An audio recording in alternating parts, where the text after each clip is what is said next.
ತನ್ನ ಪೌರುಷ ಹಾಗೂ ಸಾಮರ್ಥ್ಯದ ಬಗ್ಗೆ ಮುಂದಾಗಿಯೇ ಎಚ್ಚರಿಕೆ ನೀಡಿದ ಭಂಡಾರಯ್ಯ. ಶ್ರೀಕಂಠಯ್ಯನು ಅಂಜಿ ಅಳುಕಲಿಲ್ಲ. ಮೊದಲು ನಿಮ್ಮ ಕೆಲಸ ಆಗಲಿ, ನಿಮಗೆ ಮುಖ್ಯವಾಗಿ ಹಣ ಬೇಕಲ್ವೇ? ನಾನು ಕೊಡ್ತೇನೆ. ಹಾಗಿದ್ದ ಮೇಲೆ ಸರಿ, ನಾಳೆ ಸಾಯಂಕಾಲ 6 ಗಂಟೆಯ ನಂತರ ನಿಮ್ಮ ತಂಗಿಯನ್ನು ಕರೆದುಕೊಂಡು ಬನ್ನಿ. ಈ ದಿನ ನನಗೆ ಬೇರೆ ಕೆಲಸ ಇದೆ. ತನ್ನ ಒಪ್ಪಿಗೆ ಇತ್ತ ಶ್ರೀಕಂಠಯ್ಯನು ಮಾರನೇ ದಿನ ಸಾಯಂಕಾಲ ತಂಗಿಯನ್ನು ಕರೆದುಕೊಂಡು ಭಂಡಾರಯ್ಯನಲ್ಲಿಗೆ ಹೋದ. ಅವನ ಜೊತೆ ಇನ್ನಿಬ್ಬರೂ ಇರುವರು. ರಂಗವಲ್ಲಿಯಿಂದ ನೆಲದ ಮೇಲೆ ಮಂಡಲ ಬರೆದ ಭಂಡಾರಯ್ಯನು ಅದರ ಮೇಲೆ ಶಾಲಿನಿಯನ್ನು ಕೂರಿಸಿ ಮಂತ್ರದ ಕೋಲನ್ನು ಕೈಯಲ್ಲಿ ಹಿಡಿದುಕೊಂಡು ಪಿಶಾಚಾಹ್ವಾನ ಮಂತ್ರ ಪಠಿಸುತ್ತಿದ್ದ ಹಾಗೆ ಹಿಂದೆ ಮುಂದೆ ತಲೆದೂಗುತ್ತಾ ಪಿಶಾಚಿಯ ಆವಾಹನೆಯಾಯಿತು. ತಲೆಗೂದಲನ್ನು ಹಿಡಿದು ಗಂಟು ಹಾಕಿದ ಭಂಡಾರಯ್ಯನು ಮುಂಗೂದಲನ್ನು ಹಿಡಿದುಕೊಂಡು ಬೆತ್ತವನ್ನು ಎತ್ತಿ ಹಿಡಿದು, ನೀನು ಯಾರು? ಇವಳಿಗೂ ನಿನಗೂ ಏನು ಸಂಬಂಧ? ಅವಳನ್ನೇಕೆ ಹಿಡಿದಿರುವೆ? ಮರ್ಯಾದೆಯಿಂದ ಸರಿಯಾಗಿ ಹೇಳಿ ಹೊರಟು ಹೋದರೆ ಸರಿ, ಇಲ್ಲವಾದರೆ ಬೆಂಕಿಯಲ್ಲಿಟ್ಟು ಬೂದಿ ಮಾಡ್ತೇನೆ ಎಂದು ಬೆದರಿಕೆಯ ಮಾತನಾಡಿದ. ಪಿಶಾಚಿಯು ಗಹಗಹಿಸಿ ನಗಲು ಭಂಡಾರಯ್ಯನು ಬೆತ್ತದಿಂದ ಬೆನ್ನಿನ ಮೇಲೆ ಬಲವಾಗಿ ಹೊಡೆದು ಹೂಂಕರಿಸಿದ.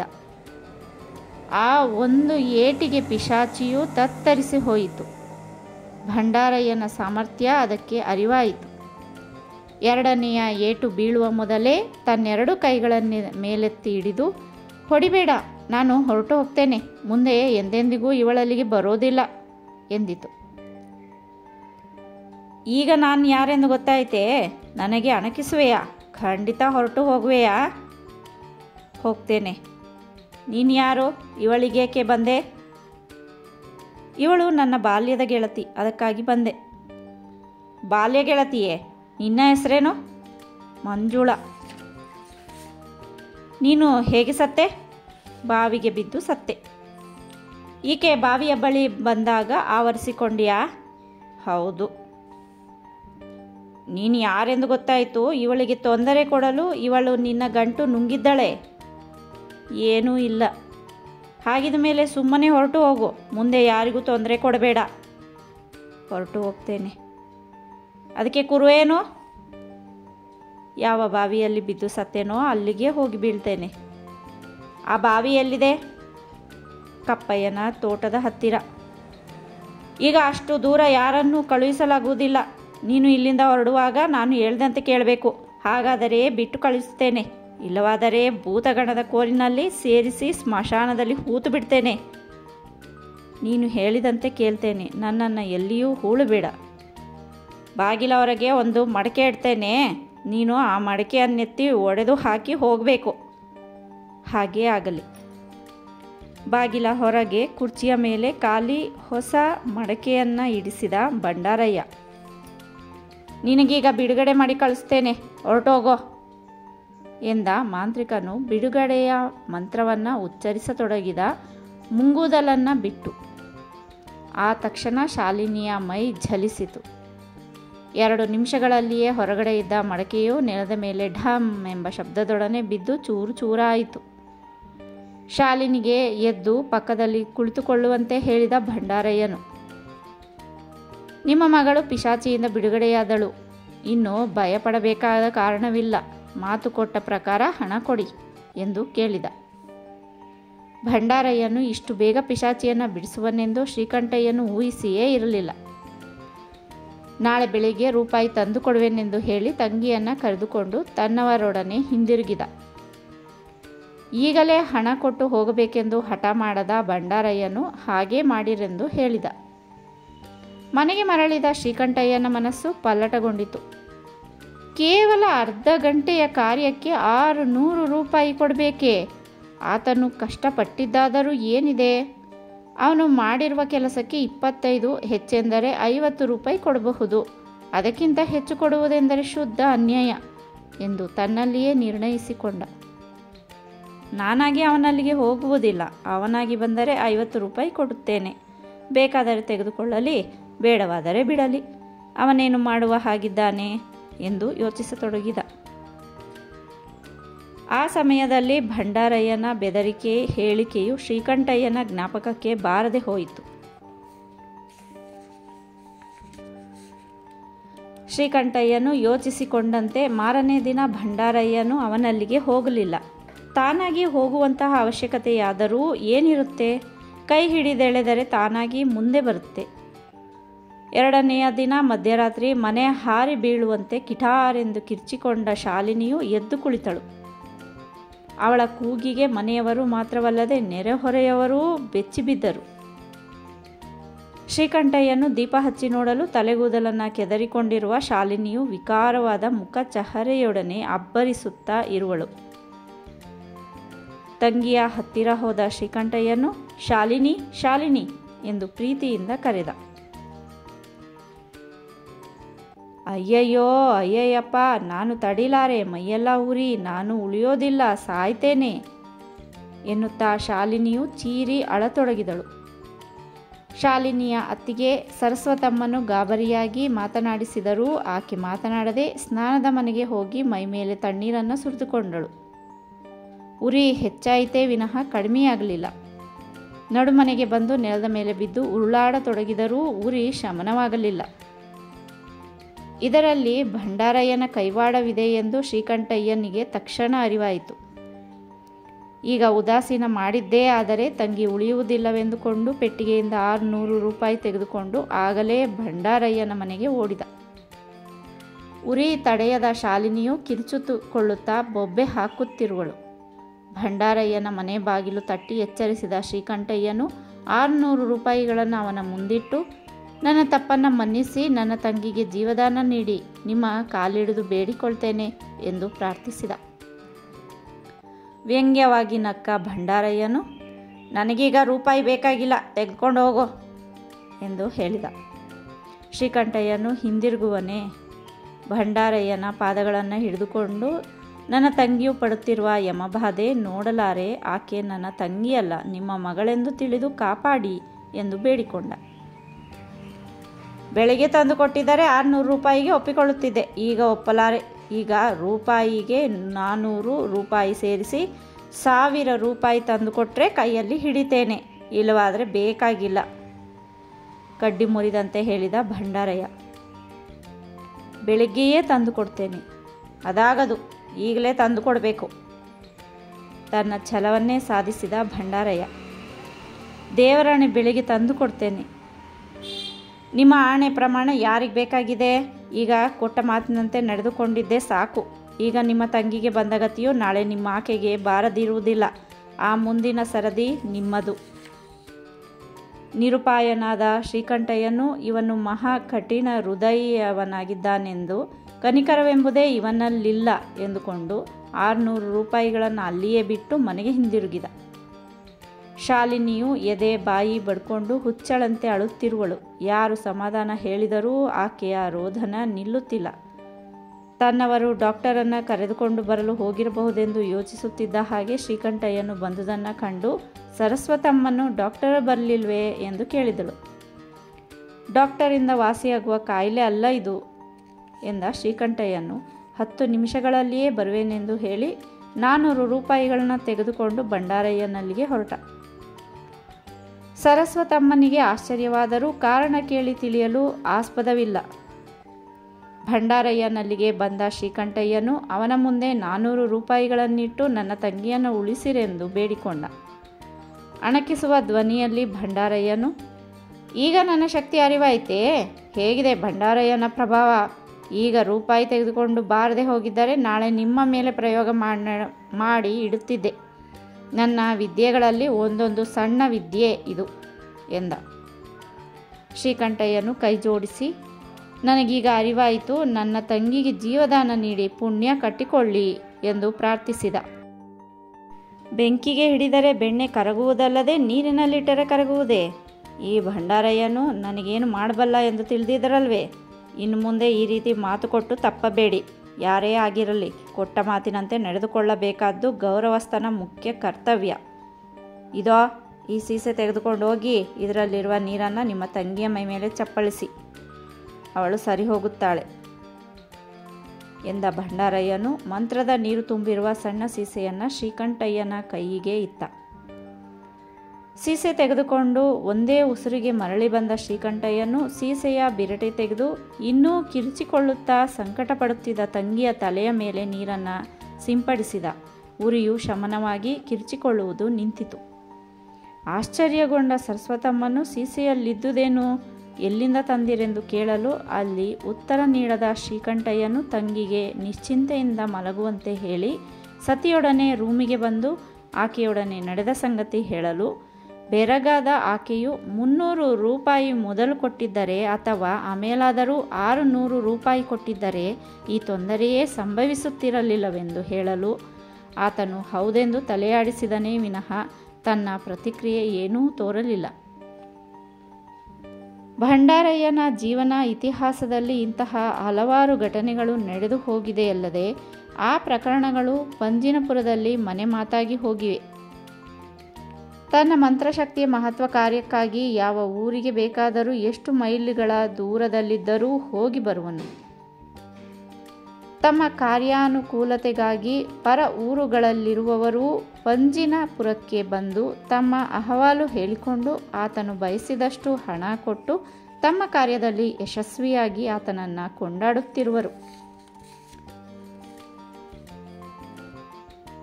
ತನ್ನ ವೈರಿಯ ನಿರ್ನಾಮಕ್ಕಾಗಿ ಪಂಜಿನಪುರಕ್ಕೆ ಬಂದ ಅಂದಾನಪ್ಪ ಭಂಡಾರಯ್ಯನನ್ನು ಕಂಡು ತನ್ನ ಇಚ್ಛೆ ತಿಳಿಸಿದ. ನಿಮ್ಮಿಬ್ಬರಿಗೆ ಏಕೆ ವೈರತ್ವ ಉಂಟಾಯಿತು? ಒಬ್ಬರನ್ನು ನಾಶ ಏಕೆ? ಏನೇನು ಕಾರ್ಯಗಳನ್ನು ಎಸಗಿದಿರಿ? ಯಾರನ್ನು ಆಶ್ರಯಿಸಿದ್ದೀರಿ? ಇವೇ ಮುಂತಾದ ವಿಷಯಗಳೇನನ್ನೂ ಕೇಳಿ ತಿಳಿಯಲು ಭಂಡಾರಯ್ಯನು ಇಷ್ಟಪಡಲಿಲ್ಲ. ಆ ಪೂರ್ವ ಇತಿಹಾಸ ತಿಳಿಯುವುದರಿಂದ ತನಗೆ ಯಾವ ಪ್ರಯೋಜನವೂ ಇಲ್ಲವೆಂಬ ಭಾವನೆ ಹೊಂದಿದ್ದಾನೆ. ಮಹಾಬಲಯ್ಯನ ಮನೆ ಎಲ್ಲಿದೆ? ಅವನೇನು ಕೆಲಸ ಮಾಡಿಕೊಂಡಿದ್ದಾನೆ? ಅವನ ಮನೆಯಲ್ಲಿ ಯಾರ್ಯಾರಿದ್ದಾರೆ? ಈ ಸಂಗತಿಗಳನ್ನೆಲ್ಲ ಕೇಳಿ ತಿಳಿದ ಭಂಡಾರಯ್ಯನು ತನ್ನ ಮನದಲ್ಲಿ ಈತನು ಅಸಾಧ್ಯ ಕಾರ್ಯವನ್ನೇ ಕುರಿತು ಬಂದಿದ್ದಾನೆಂದುಕೊಂಡ. ಈಗ ನನ್ನಿಂದ ನಿಮಗೇನಾಗಬೇಕಾಗಿದೆ? ಹುಬ್ಬು ಹಾರಿಸಿ ಕೇಳಿದ ಭಂಡಾರಯ್ಯ. ನನ್ನ ಜನ್ಮ ವೈರಿಯಾದ ಮಹಾಬಲಯ್ಯನ ಆದಿಯಾಗಿ ಅವನ ಹೆಂಡತಿ ಮಕ್ಕಳೆಲ್ಲರೂ ರಕ್ತಕಾರಿ ಸಾಯಬೇಕು. ಕೋಪ ಹಾಗೂ ಸೇಡಿನ ಆವೇಶದಲ್ಲಿ ಹೇಳಿದ ಅಂದಾನಪ್ಪ. ಒಬ್ಬರೂ ಉಳಿಯಬಾರದೆ, ಉಳಿಯಕೂಡದು. ನೀವು ಮಹಾಬಲಯ್ಯನಿಂದ ತುಂಬ ನೊಂದು ಬೆಂದಿರುವ ಹಾಗೆ ತೋರುತ್ತೆ. ಅವನಿಂದ ವಿಪರೀತ ಕಷ್ಟ ನಷ್ಟಗಳನ್ನು ಅನುಭವಿಸಿದ್ದೀರಾ? ಆ ಕಾರಣ ಅವನ ಮನೆಯವರೆಲ್ಲರೂ ಸಾಯುವುದನ್ನು ಕಣ್ಣಾರೆ ಕಂಡು ಆನಂದ ಪಡಬೇಕೆಂದಿದ್ದೀರಾ ಅಲ್ಲವೇ? ನಿಮ್ಮ ಮಾತು 100ಕ್ಕೆ 100 ಸತ್ಯ. ಅವರ ನಾಶಕ್ಕಾಗಿ ಸಾವಿರಾರು ರೂಪಾಯಿಗಳ ಖರ್ಚು ಬಂದರೂ ಹಿಂದೆಗೆಯುವುದಿಲ್ಲ. ನನ್ನ ಹೃದಯ ಆ ರೀತಿ ನೊಂದು ಬೆಂದಿದೆ. ನಿಮ್ಮ ಮಾತಿನ ಧಾಟಿಯೇ ಅದನ್ನು ಸೂಚಿಸುತ್ತೆ. 6 ಜನರನ್ನು ಸಾಯಿಸಲು ಸಾವಿರಾರು ರೂಪಾಯಿಗಳೇ? ಏಕೆ ಹೆಚ್ಚಾಯಿತೆನ್ನುವಿರಾ? ಆದರೂ ಪರವಾಗಿಲ್ಲ, ನಾನು ಕೊಡ್ತೇನೆ. ಮುಖ್ಯವಾಗಿ ಆ ನನ್ನ ಜನ್ಮಶತ್ರುವು ನನ್ನ ಕಣ್ಣೆದುರಿಗೆ ಸಾಯಬೇಕು. ಭಂಡಾರಯ್ಯನು ನಕ್ಕು, 1000 ರೂಪಾಯಿಗಳು ಒಂದೇ ಒಂದು ಸಣ್ಣ ಕಾರ್ಯಕ್ಕೂ ಸಾಕಾಗುವುದಿಲ್ಲ. ಒಬ್ಬೊಬ್ಬರಾಗಿ 6 ಜನರು ಸಾಯಲು ಎಂತಹ ಮಹಾನ್ ಶಕ್ತಿಯ ಪ್ರಯೋಗ ನಡೆಯಿಸಬೇಕು ಗೊತ್ತೇ ಎಂದ. ಅದೆಂತಹ ಶಕ್ತಿಯನ್ನು ಪ್ರಯೋಗ ಮಾಡುವಿರಿ? ಅದನ್ನೆಲ್ಲ ಹೇಳಲಾಗುವುದಿಲ್ಲ. ನಿಮಗೆ ಬೇಕಾಗಿರೋದು ನಿಮ್ಮ ವೈರಿಗಳ ಸಾವು, ಅಷ್ಟು ಮಾತ್ರ ನೋಡಿಕೊಳ್ಳಿ. ನಾನು ಸಂಪಾದಿಸಿರುವ ಶಕ್ತಿಯ ವಿಚಾರ ನಿಮಗೆ ಬೇಕಾಗಿಲ್ಲ. ಕೊಂಚ ಕಟುವಾಗಿಯೇ ಹೇಳಿದ ಭಂಡಾರಯ್ಯ.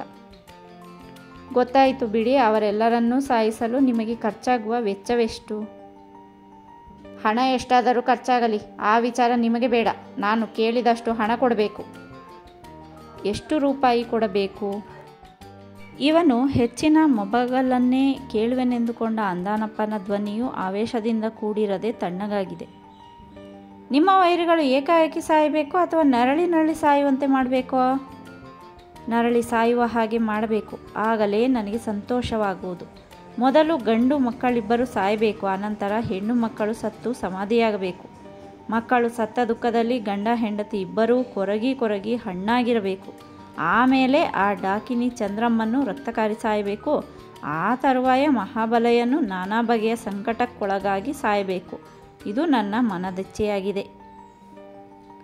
ನೀವು ಹೇಳಿದಂತೆಯೇ ಮಾಡಿಸುತ್ತೇನೆ. ಅಷ್ಟು ಮಾತ್ರವೇ ಸಾಯಕ್ಕೆ? ಮಹಾಬಲಯ್ಯನ ಮನೆಯಲ್ಲಿ ದೆವ್ವಗಳು ಕುಣಿಯುತ್ತೇನೆ. ಆತನ ಮನೆಯಲ್ಲಿ ನಡೆಯುವ ವಿಲಕ್ಷಣ ಘಟನೆಗಳನ್ನು ಕಣ್ಣಾರ ನೋಡಿಯೋ ಕಿವಿಯಾರ ಕೇಳಿಯೋ ಸಂತೋಷ ಪಡಬಹುದು. ಆದರೆ ನಾನು ಕೇಳಿದಷ್ಟು ಹಣ ಕೊಡಲು ನಿಮ್ಮಿಂದ ಸಾಧ್ಯವಾಗುವುದೋ ಇಲ್ಲವೋ ಎಂದು ಸಂದೇಹ ಉಂಟಾಗಿದೆ. ಅದೆಷ್ಟು ರೂಪಾಯಿ ಕೊಡಬೇಕು ಹೇಳಿ. ಹೇಳಿದ ಮೇಲೆ ಮುಗಿಯಿತು. ಮತ್ತೆ ಚರ್ಚೆಗೆ ಅವಕಾಶವೇ ಇಲ್ಲ. ನಿಮ್ಮಿಂದ ಕೊಡಲು ಸಾಧ್ಯವಾಗುವುದಾದರೆ ಒಪ್ಪಿಕೊಂಡು ಹಣ ಕೊಡಿ, ಇಲ್ಲವಾದರೆ ಇನ್ನೊಂದು ಮಾತು ಆಡದೆ ಮೌನವಾಗಿ ಹಿಂದಿರುಗಿ. ಗೊತ್ತಾಯಿತು. ಎಷ್ಟು ಸಾವಿರ ಕೊಡಬೇಕು ಹೇಳಿ. 10,000 ರೂಪಾಯಿ ಕೊಡಬೇಕು. ಕೊಟ್ಟರೆ 6 ತಿಂಗಳ ಅಂತರದಲ್ಲಿಯೇ ನಿಮ್ಮ ವೈರಿಗಳು ನಿರ್ನಾಮವಾಗಿ ಮನೆತನದ ಹೆಸರಿಗೆ ದೀಪ ಹಚ್ಚುವವರು ದಿಕ್ಕಿಲ್ಲದಂತಾಗುವುದು. 10,000 ರೂಪಾಯಿಗಳೆನ್ನುತ್ತಲೇ ಅಂದಾನಪ್ಪನ ಎದೆಯೊಡೆದು ನೀರಾಯಿತು. ಚರ್ಚೆಗೆ ಅವಕಾಶವಿಲ್ಲವೆಂದು ಮೊದಲೇ ಹೇಳಿರುವುದರಿಂದ ಆ ವಿಷಯವಾಗಿ ಮಾತನಾಡುವ ಹಾಗಿಲ್ಲ. ಮಹಾಬಲಯನ ಸಹಿತ ಅವನ ಇಡೀ ಕುಟುಂಬದ ನಾಶ ಬಯಸಿರುವುದರಿಂದ ಭಂಡಾರಯ್ಯನು ಕೇಳಿದಷ್ಟು ರೂಪಾಯಿಗಳನ್ನು ಕೂಡಲೇ ಕೊಡಬೇಕಾಗಿದೆ. ಭಂಡಾರಯ್ಯನು 4-5 ಸಾವಿರ ರೂಪಾಯಿಗಳಿಗೆ ಮೇಲ್ಪಟ್ಟು ಕೇಳುವುದಿಲ್ಲವೆಂದು ಭಾವಿಸಿದ್ದ. ಊಹೆಗೆ 2ರಷ್ಟು ಕೇಳಿದ್ದರಿಂದ ಯೋಚನೆ ಮಾಡುವಂತಾಯಿತು. ಕೆಲ ನಿಮಿಷ ಮಂಕನಂತಿದ್ದು ಬಳಿಕ ಆ ವೇಳೆಯಲ್ಲಿ ಒಪ್ಪದೆ ಹೋದರೆ ಕೆಲಸ ಆಗುವುದಿಲ್ಲವೆಂದುಕೊಂಡು, ನೀವು ಕೇಳಿದಷ್ಟು ಹಣ ಕೊಡಲು ತಯಾರಿದ್ದೇನೆ, ಆದರೆ ಒಂದು ಸಂಶಯ ನನ್ನ ಮನದಲ್ಲಿದೆ ಎಂದ. ಅದೇನು ಸಂಶಯ? ಮನಬಿಚ್ಚಿ ಹೇಳಿ. ನೀವೇನೋ ಮಹಾಬಲಯನ ಮೇಲೆ ಮಂತ್ರಪ್ರಯೋಗ ನಡೆಯಿಸುತ್ತೀರಿ. ಆತನು ಎಚ್ಚೆತ್ತು ನಿಮ್ಮಷ್ಟೇ ಶಕ್ತಿಶಾಲಿಯಾದ ಇನ್ನೊಬ್ಬ ಮಾಂತ್ರಿಕನನ್ನು ಆಶ್ರಯಿಸಿ ತಮಗೇನೂ ಅಪಾಯ ತಟ್ಟದ ಹಾಗೆ ರಕ್ಷಣೆ ಮಾಡಿಕೊಂಡರೆ ನಾನು ರೂಪಾಯಿ ಕೊಟ್ಟು ವ್ಯರ್ಥವಾಗುವುದಲ್ಲ. ತನ್ನ ಮನದ ಸಂಶಯ ಹೇಳಿಕೊಂಡ ಅಂದಾನಪ್ಪ. ಯಾವ ಮಂತ್ರವಾದಿಯ ಮೊರೆ ಹೊಕ್ಕರೂ ನನ್ನ ಪ್ರಯೋಗ ಶಕ್ತಿಯ ಮುಂದೆ ಅವನದೇನೂ ನಡೆಯುವುದಿಲ್ಲ. ಈವರೆಗೆ ಈ ರೀತಿ ನಡೆದಿಲ್ಲ, ಮುಂದೆ ನಡೆಯುವುದೂ ಇಲ್ಲ. ಆ ಅನುಮಾನವನ್ನೇ ಇಟ್ಟುಕೊಳ್ಳಬೇಡಿ. ಆತನ ಸುದೈವಕ್ಕೆ ಆ ರೀತಿ ನಡೆಯಿತೆಂದೇ ತಿಳಿಯಿರಿ. ಆಗ ನಾನು 10,000 ರೂಪಾಯಿ ಸೇರಿಸಿ 20,000 ರೂಪಾಯಿ ಕೊಡ್ತೇನೆ, ಆಗಬಹುದೇ? ಅಂದಾನಪ್ಪನ ಮನಸ್ಸಿಗೆ ಸಂತೋಷ ಉಂಟಾಯಿತು. ಸರಿ, ನಾನು ಊರಿಗೆ ಹೋಗಿ ಹಣ ತಂದು ಕೊಡ್ತೇನೆ. ನೀವು ನಿಮ್ಮ ಪ್ರಯೋಗ ಕಾರ್ಯವನ್ನು ಯಾವಾಗ ಆರಂಭ ಮಾಡ್ತೀರಿ? ನೀವು ಹಣ ಕೊಟ್ಟ 3ನೇ ದಿನದಿಂದಲೇ ಆರಂಭವಾಗುತ್ತೆ. ರೂಪಾಯಿ ಕೊಟ್ಟ ನಂತರ ನೀವು ಯಾವ ರೀತಿ ನಡೆದುಕೊಳ್ಳಬೇಕೆಂಬುದರ ಬಗ್ಗೆ ವಿವರಣೆ ನೀಡ್ತೇನೆ. ಆ ಪ್ರಕಾರವೇ ವರ್ತಿಸಿಕೊಂಡು ಇರಬೇಕಾಗುತ್ತೆ. ಹೇಗೆ ನಡೆದುಕೊಳ್ಳಬೇಕು? ರೂಪಾಯಿ ಕೊಟ್ಟ ನಂತರ ಹೇಳ್ತೇನೆ. ಈಗ ಹೇಳುವ ವಿಷಯವಲ್ಲ ಅದು. ಅದರಲ್ಲೇನೋ ರಹಸ್ಯವಿದೆ ಎಂದುಕೊಂಡು ಅಂದಾನಪ್ಪನು 1-2 ದಿನಗಳಲ್ಲಿಯೇ ರೂಪಾಯಿ ತಂದು ಕೊಡುವೆನೆಂದು ಹೇಳಿ ಎದ್ದು ನಿಂತ. ಹೋಗಿ ಬರಲು ಅನುಮತಿ ಇತ್ತ ಭಂಡಾರಯ್ಯನು ಈ ವಿಷಯ ಗೌಪ್ಯವಾಗಿರಬೇಕೆಂದು ಯಾರಲ್ಲಿಯೇ ಆಗಲಿ ಈ ಸಂಗತಿ ಹೇಳಬಾರದೆಂದು ಎಚ್ಚರಿಕೆ ಇತ್ತ. ಹೇಳುವುದಿಲ್ಲವೆಂದು ವಚನವಿತ್ತು. ಅಂದಾನಪ್ಪನು ಆ ದಿನವೇ ವಾಯುನಗರಕ್ಕೆ ಪ್ರಯಾಣ ಬೆಳೆಸಿದ. 10,000 ರೂಪಾಯಿ ಹೋದರೂ ಪರವಾಗಿಲ್ಲ, ಮಹಾಬಲಯನ್ನು ಸಾಯಲೇಬೇಕೆಂಬ ಸಂಕಲ್ಪವುಳ್ಳವನಾಗಿದ್ದಾನೆ. ನಗರಕ್ಕೆ ಬಂದ ನಂತರ ಯಾರಲ್ಲಿಯೂ ತನ್ನ ಕಾರ್ಯ ವ್ಯವಹಾರ ತಿಳಿಸದೆ 2ನೇ ದಿನ 10,000 ರೂಪಾಯಿ ತೆಗೆದುಕೊಂಡು ಪಂಜಿನಪುರಕ್ಕೆ ಹೊರಟ. ಭವಿಷ್ಯತ್ತಿನ ಬಗ್ಗೆ ನಾನಾ ರೀತಿ ಆಲೋಚನೆಯ ಗಾಳಿ ಗೋಪುರ ಕಟ್ಟುತ್ತಾ ಪಂಜಿನಪುರ ತಲುಪಿ ಭಂಡಾರಯ್ಯನಲ್ಲಿಗೆ ಹೋಗಿ ರೂಪಾಯಿ ಒಪ್ಪಿಸಿದ. ಇನ್ನು ನಿಮ್ಮ ಮನೆಯ ವೈರಿಯು ನಿರ್ನಾಮವಾದನೆಂದೇ ತಿಳಿಯಿರಿ. ಅವರೆಲ್ಲರ ಆಯಸ್ಸು ಮುಗಿದ ಹಾಗೆಯೇ. ರೂಪಾಯಿಗಳನ್ನು ತನ್ನ ವಶಕ್ಕೆ ತೆಗೆದುಕೊಂಡು ಹೇಳಿದ ಭಂಡಾರಯ್ಯ. ಅದೇನೋ ಹೇಳುತ್ತೇನೆಂದಿರಲ್ಲ, ಅದೇನು ವಿಷಯ ಹೇಳಿ? ಭಂಡಾರಯ್ಯನಿಗೆ ಜ್ಞಾಪಿಸಿಕೊಟ್ಟ ಅಂದಾನಪ್ಪ. ನಗರಕ್ಕೆ ಹಿಂದಿರುಗಿದ ನಂತರ ನನ್ನ ಹೆಸರನ್ನು ಯಾರ ಬಳಿಯಲ್ಲಿಯೂ ಉಚ್ಚರಿಸಬೇಡಿ. ಮಹಾಬಲಯನ ಮನೆಯಲ್ಲಿ ಸಾವು ನೋವುಗಳು ಸಂಭವಿಸಿದ ನಂತರ ಯಾವ ಕಾರಣದಿಂದಲೇ ಆಗಲಿ ಇಲ್ಲಿಗೆ ಬಂದು ನನ್ನನ್ನು ಕಾಣುವ ಹಂಬಲ ಬಿಟ್ಟು ಬಿಡಿ. ಮಹಾಬಲಯನ ಮನೆಯಲ್ಲಿ ಸಾವು ನೋವುಗಳುಂಟಾದ ನಂತರ ನಿಮ್ಮ ಮೇಲೆ ಸಂದೇಹಗೊಂಡು ಪೊಲೀಸ್ ಸ್ಟೇಷನ್ಗೆ ಹೋಗಿ ವಿಷಯ ಹೇಳಬಹುದು. ಪೊಲೀಸ್ CIDಗಳು ನಿಮ್ಮ ಚಲನವಲನ ತಿಳಿಯಲು ನಿಮ್ಮ ಬೆನ್ನತ್ತಿ ತಿರುಗಬಹುದು. ಆ ವೇಳೆಯಲ್ಲಿ ನೀವು ಇಲ್ಲಿಗೆ ಬಂದು ನನ್ನನ್ನು ಸಂಧಿಸಿ ಮಾತನಾಡಿದ್ದೇ ಆದರೆ ಅವರ ಅನುಮಾನಕ್ಕೆ ಕಾರಣವಾಗುತ್ತೆ. ಹಾಗೇನಾದರೂ ನಡೆದಿದ್ದೇ ಆದರೆ ಮುಂದಿನ ನಮ್ಮ ಕಾರ್ಯವು ಸುಸೂತ್ರವಾಗಿ ನಡೆಯುವುದಿಲ್ಲ. ಮಹಾಬಲಯನ ಸಂದೇಹಕ್ಕೆ ಕಾರಣವಾದರೂ ನೀವು ತಪ್ಪಿಗೆ ಸಿಗಬಾರದು. ಆ ಕಾರಣ ಮುನ್ನೆಚ್ಚರಿಕೆ ನೀಡುತ್ತಿದ್ದೇನೆ. ಆತನ ಮನೆಯಲ್ಲಿ ಏನು ಅನಾಹುತ ನಡೆದರೂ ಸರಿ, ನೀವು ಏನು ಅರಿಯದಂತೆ ನಿಮ್ಮ ಪಾಡಿಗೆ ನೀವಿರಿ. ನಿಮ್ಮವರು ಆ ವಿಷಯವಾಗಿ ಪ್ರಸ್ತಾಪ ಮಾಡಿದರೆ ಆಸಕ್ತಿ ವಹಿಸಿ ಮಾತನಾಡದೆ ಉದಾಸೀನ ಭಾವ ತೋರಿ. ನನ್ನಿಂದಲೇ ಕಾರ್ಯ ನಡೆಯಿತು, ಇಲ್ಲಿಗೆ ಮುಗಿಯುವುದಿಲ್ಲ, ಇನ್ನೂ ನಡೆಯುವುದಿದೆ ಎಂದು ಬಾಯಿ ತಪ್ಪಿಯಾದರೂ ಸರಿಯೇ, ಯಾರಲ್ಲಿಯೂ ಹೇಳಬೇಡಿ. ನಾನು ಹೇಳಿದ ಪ್ರತಿಯೊಂದು ಅಂಶವೂ ನಿಮ್ಮ ನೆನಪಿನಲ್ಲಿರಲಿ. ನಿಮ್ಮನ್ನು ನೋಡಬೇಕಾದ ಅವಶ್ಯಕತೆ ಬಂದರೆ ಕಾಣುವಂತಹ ಪ್ರಮೇಯವೇನೂ ಇರುವುದಿಲ್ಲ. ನೀವು ನೋಡಬೇಕಾದ್ದು ನಿಮ್ಮ ವೈರಿಗಳ ಸಾವು ನೋವನ್ನು. ಆ ಪ್ರಸಂಗಗಳನ್ನು ನೋಡಿ ಸಂತೋಷಪಟ್ಟರೆ ಸಾಕು, ನನ್ನನ್ನು ನೋಡಬೇಕಾಗಿಲ್ಲ. ಈ ಘಟನೆ ಎಷ್ಟು ರಹಸ್ಯವಾಗಿರುವುದೋ ಅಷ್ಟೂ ಉತ್ತಮ. 10 ಜನಗಳಿಗೆ ತಿಳಿಯುವಂತಹ ವಿಷಯವಲ್ಲ ಇದು. ಗೊತ್ತಾಯಿತು ಬಿಡಿ. ನೀವು ಕೇಳಿದಷ್ಟು ರೂಪಾಯಿ ಕೊಟ್ಟಿದ್ದೇನೆ, ಆಡಿದಂತೆ ಮಾಡಿ ತೋರಿಸಬೇಕು. ನಿಮ್ಮ ಕಣ್ಣಾರೆ ನೀವೇ ನೋಡುತ್ತಿ ತಿಳಿಯುತ್ತೀರಿ. ನನ್ನ ಶಕ್ತಿ ಸಾಮರ್ಥ್ಯವನ್ನು ನಾನೇ ಹೊಗಳಿಕೊಂಡು ಸುಖವಿಲ್ಲ. ನಾನು ಆಗಾಗ್ಗೆ ವಾಯುನಗರಕ್ಕೆ ಬಂದು ಅಲ್ಲಿನ ವಿದ್ಯಮಾನಗಳನ್ನು ನೋಡಿ ತಿಳಿತಾ ಇರ್ತೇನೆ. ಆಗ ನನ್ನನ್ನು ಸಂಧಿಸುವಿರಾ? ಆಗಿನ ಪರಿಸ್ಥಿತಿಯ ಮೇಲೆ ಅವಲಂಬಿಸಿರುತ್ತೆ. ಅನುಕೂಲವಾದರೆ ಕಂಡು ಮಾತಾಡ್ತೇನೆ, ಇಲ್ಲವಾದರೆ ಇಲ್ಲ. ನಿಮ್ಮ ಇಷ್ಟ ಬಂದ ಹಾಗೆ ಮಾಡಿ. ಆದರೆ ನನ್ನದೊಂದು ಕೊನೆಯ ಮಾತಿದೆ. ಅದೇನು ಮಾತು ಹೇಳಿ ಮುಗಿಸಿ. ಮಂತ್ರವಿದ್ಯೆಯಲ್ಲಿ ನೀವು ಮಹಾ ಸಾಮರ್ಥ್ಯಶಾಲಿ ಎಂದು ಕೇಳಿದ್ದೇನೆ. ನಿಮ್ಮ ವಿದ್ಯಾ ಪ್ರೌಢಿಮೆಯನ್ನು ಕಣ್ಣಾರೆ ಸಂತೋಷ ಪಡಬೇಕೆಂಬ ಆಸೆ ಉಂಟಾಗಿದೆ. ನಿಮ್ಮನ್ನು ಪರೀಕ್ಷಿಸಲು ಈ ಮಾತು ಹೇಳಿದೆನೆಂದು ದಯವಿಟ್ಟು ತಿಳಿಯಬೇಡಿ. ಪರೀಕ್ಷಿಸಬೇಕೆಂಬ ಇಚ್ಛೆ ಇದ್ದಿದ್ದರೆ ರೂಪಾಯಿ ಕೊಡುವ ಮೊದಲು ಪರೀಕ್ಷಿಸಿ ಹಣ ಕೊಡುತ್ತಿದ್ದೆ. ಅಂದಾನಪ್ಪನು ತನ್ನ ಮನದಾಳವನ್ನು ಮುಚ್ಚಿಡದೆ ಹೇಳಿಕೊಂಡ. ನೀವು ಯಾವ ರೀತಿ ಅಭಿಪ್ರಾಯವನ್ನಾದರೂ ಇಟ್ಟುಕೊಂಡು ಹೇಳಿ, ನನಗೇನೂ ಬೇಸರವಿಲ್ಲ. 10,000 ರೂಪಾಯಿ ಕೊಟ್ಟಿರುವುದರಿಂದ ನಿಮ್ಮ ಸಂಶಯ ನಿವಾರಿಸಿ ನಂಬಿಕೆ ಉಂಟಾಗುವಂತೆ ಮಾಡಬೇಕಾದ್ದು ನನ್ನ ಕರ್ತವ್ಯ. ಈ ಸ್ಥಳದಲ್ಲಿ ಮಾಡಿ ತೋರಿಸಲಾರೆ. ನೀವು ಮಾಂಸಾಹಾರಿಗಳೋ ಸಸ್ಯಾಹಾರಿಗಳೋ? 2 ಉಂಟು. ಸರಿ, ನೀವು ಊರಿಗೆ ಹಿಂದಿರುಗಿ ನಾಳೆಯೇ ಮಾಂಸ ತಂದು ಮಧ್ಯಾಹ್ನದ ಊಟಕ್ಕೆ ಅಡಿಗೆ ಮಾಡಿಸಿ. ಊಟಕ್ಕೆ ಬಡಿಸುವಾಗ ಏನಾಗುವುದೆಂದು ನಿಮ್ಮ ಕಣ್ಣಾರೆ ನೋಡಿ ತಿಳಿಯಿರಿ. ಆಗ ನನ್ನ ವಿದ್ಯಾ ಮಹತ್ವದ ಅರಿವು ನಿಮಗೆ ಉಂಟಾಗುತ್ತದೆ. ನಾನು ಇಲ್ಲಿದ್ದ ಹಾಗೆ ಅಲ್ಲಿ ನನ್ನ ವಿಲಕ್ಷಣ ಪ್ರವರ ನಡೆದಿರುತ್ತೆ. ನೋಡಿದ ನಂತರ ನನ್ನ ಹೆಸರು ಹೇಳದೆ, ಆ ಬಗ್ಗೆ ಚರ್ಚೆಯನ್ನೂ ಮಾಡದೆ ಮೌನವಾಗಿದ್ದು ಬಿಡಿ. ಆಶ್ಚರ್ಯಗೊಂಡ ಅಂದಾನಪ್ಪನು ಅದೇನು ಮಹಿಮೆ ತೋರುವನೋ ನೋಡಬೇಕೆಂದು ಭಂಡಾರಯ್ಯನಿಗೆ ವಂದನೆ ಸಲ್ಲಿಸಿ ಆತನಿಂದ ಬೀಳ್ಕೊಂಡು ಹಿಂದಿರುಗಿದ. ಭಂಡಾರಯ್ಯನು ಅದೇನು ವಿಶೇಷ ಚಮತ್ಕಾರದ ಕಾರ್ಯ ಮಾಡಿ ತೋರಿಸುವೆನೆಂದು ನೋಡಿ ತಿಳಿಯುವ ಕುತೂಹಲ ಉಂಟಾಗಿದೆ ಅಂದಾನಪ್ಪನಿಗೆ. ನಗರಕ್ಕೆ ಮರಳಿದ ನಂತರ ತನ್ನ ಕಾರ್ಯ ವಿಶೇಷವನ್ನು ಯಾರೊಬ್ಬರಲ್ಲಿಯೂ ಹೇಳದೆ ಮಾರನೆಯ ದಿನ ತಾನೇ ಖುದ್ದಾಗಿ ಮಾರ್ಕೆಟಿಗೆ ಹೋಗಿ ಮಾಂಸ ಕೊಂಡು ಮನೆಗೆ ತಂದು ಕೊಟ್ಟು ಅಡಿಗೆ ಮಾಡುವಂತೆ ಹೇಳಿದ. ಗಂಡನ ಆಂತರ್ಯವೇನೂ ತಿಳಿಯದ ಕಾಮಾಕ್ಷಮ್ಮನು ಮಧ್ಯಾಹ್ನ 12 ಗಂಟೆ ವೇಳೆಗೆ ಅಡಿಗೆ ಮಾಡಿ ಮುಗಿಸಿ ಮಗಳೊಡನೆ ಹೊರಗೆ ಬಂದು ಪತಿಯ ನಿರೀಕ್ಷೆಯಲ್ಲಿ ಕುಳಿತಳು.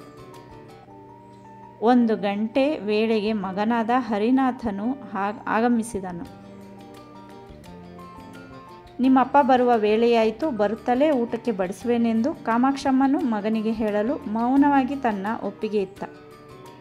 1:30 ಗಂಟೆ ಸಮಯಕ್ಕೆ ಮನೆಗೆ ಬಂದ ಅಂದಾನಪ್ಪನು ಮಡದಿಯೊಂದಿಗೆ ಅಡಿಗೆ ಆಗಿದೆಯಾ ಎಂದು ಕೇಳಲು ಆಕೆಯು 1 ಗಂಟೆಗೆ ಮೊದಲೇ ಆಯಿತೆಂದಳು. ಊಟಕ್ಕೆ ಬಡಿಸೆಂದು ಹೇಳಿದ ಅಂದಾನಪ್ಪನು ಮಗನೊಡನೆ ಸ್ನಾನದ ಮನೆಗೆ ಹೋಗಿ ಕೈಕಾಲು ತೊಳೆದು ಊಟದ ಮಣೆಯ ಮುಂದೆ ಕುಳಿತ. ತಟ್ಟೆಗಳಿಗೆ ಅನ್ನ ಬಡಿಸಿ ತಟ್ಟೆಗಳನ್ನು ತಂದೆ ಮಗನ ಮುಂದಿಟ್ಟು ಸಾರು ಹಾಕಬೇಕೆಂದು ಪಾತ್ರೆಯ ಮುಚ್ಚಳ ತೆಗೆದು ಸೌಟು ಆಡಿಸಿ ನೋಡಲು ಒಂದೇ ಒಂದು ಮಾಂಸದ ಚೂರೂ ಕಾಣಲಿಲ್ಲ.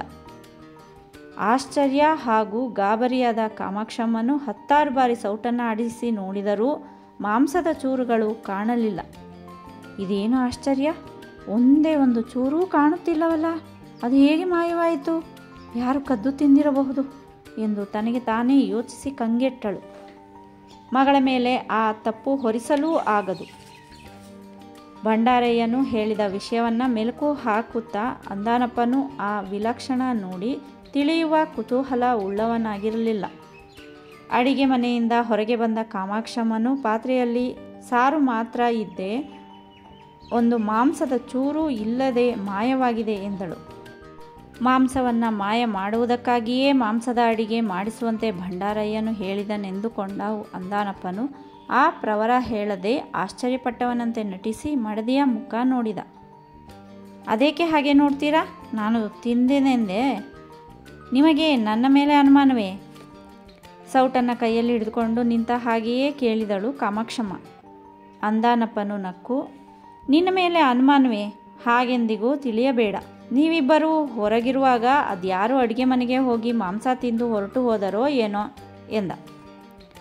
ಯಾರೂ ಬರಲಿಲ್ಲ. ನಾವಿಬ್ಬರು ಬಾಗಿಲ ಮುಂದೆ ಕುಳಿತಿರುವಾಗ ಅದ್ಯಾರು ಬಂದು ಹೋಗ್ತಾರೆ? ಯಾರೇ ಬರಲಿ, ನಮಗೆ ಕಾಣೋದಿಲ್ವೇ? ದೆವ್ವ ಬಂದು ತಿಂದು ಹೋಗಿರಬಹುದು. ಬರೀ ಸಾರನ್ನೇ ಹಾಕು, ಹೊಟ್ಟೆ ಹಸಿಯುತ್ತಿದೆ. ಕಾಮಾಕ್ಷಮ್ಮನು ತಂದೆ ಮಗನ ತಟ್ಟೆಗಳಲ್ಲಿದ್ದ ಅನ್ನದ ಮೇಲೆ ಸಾರು ಸುರಿದಳು. ಮಾಂಸ ಮಾಯವಾಗಿರುವ ಬಗ್ಗೆ ಅವಳಿಗೆ ಮಹಾದಾಶ್ಚರ್ಯ ಉಂಟಾಗಿದೆ. ತಂದೆ ಮಗನು ಸಾರಿನೊಡನೆ ಅನ್ನ ಕಲೆಯಿಸಿ ಬಾಯೊಳಗಿಟ್ಟುಕೊಳ್ಳಲು ಕಲ್ಲು ಮಣ್ಣನ್ನು ಬಾಯೊಳಗಿಟ್ಟುಕೊಂಡಂತಾಗಲು ಹಾಗೇ ಉಗುಳಿದರು. ಬೆರಗಾದ ಕಾಮಾಕ್ಷಮ್ಮನು, ಅದೇಕೆ ಉಗುಳಿದಿರಿ?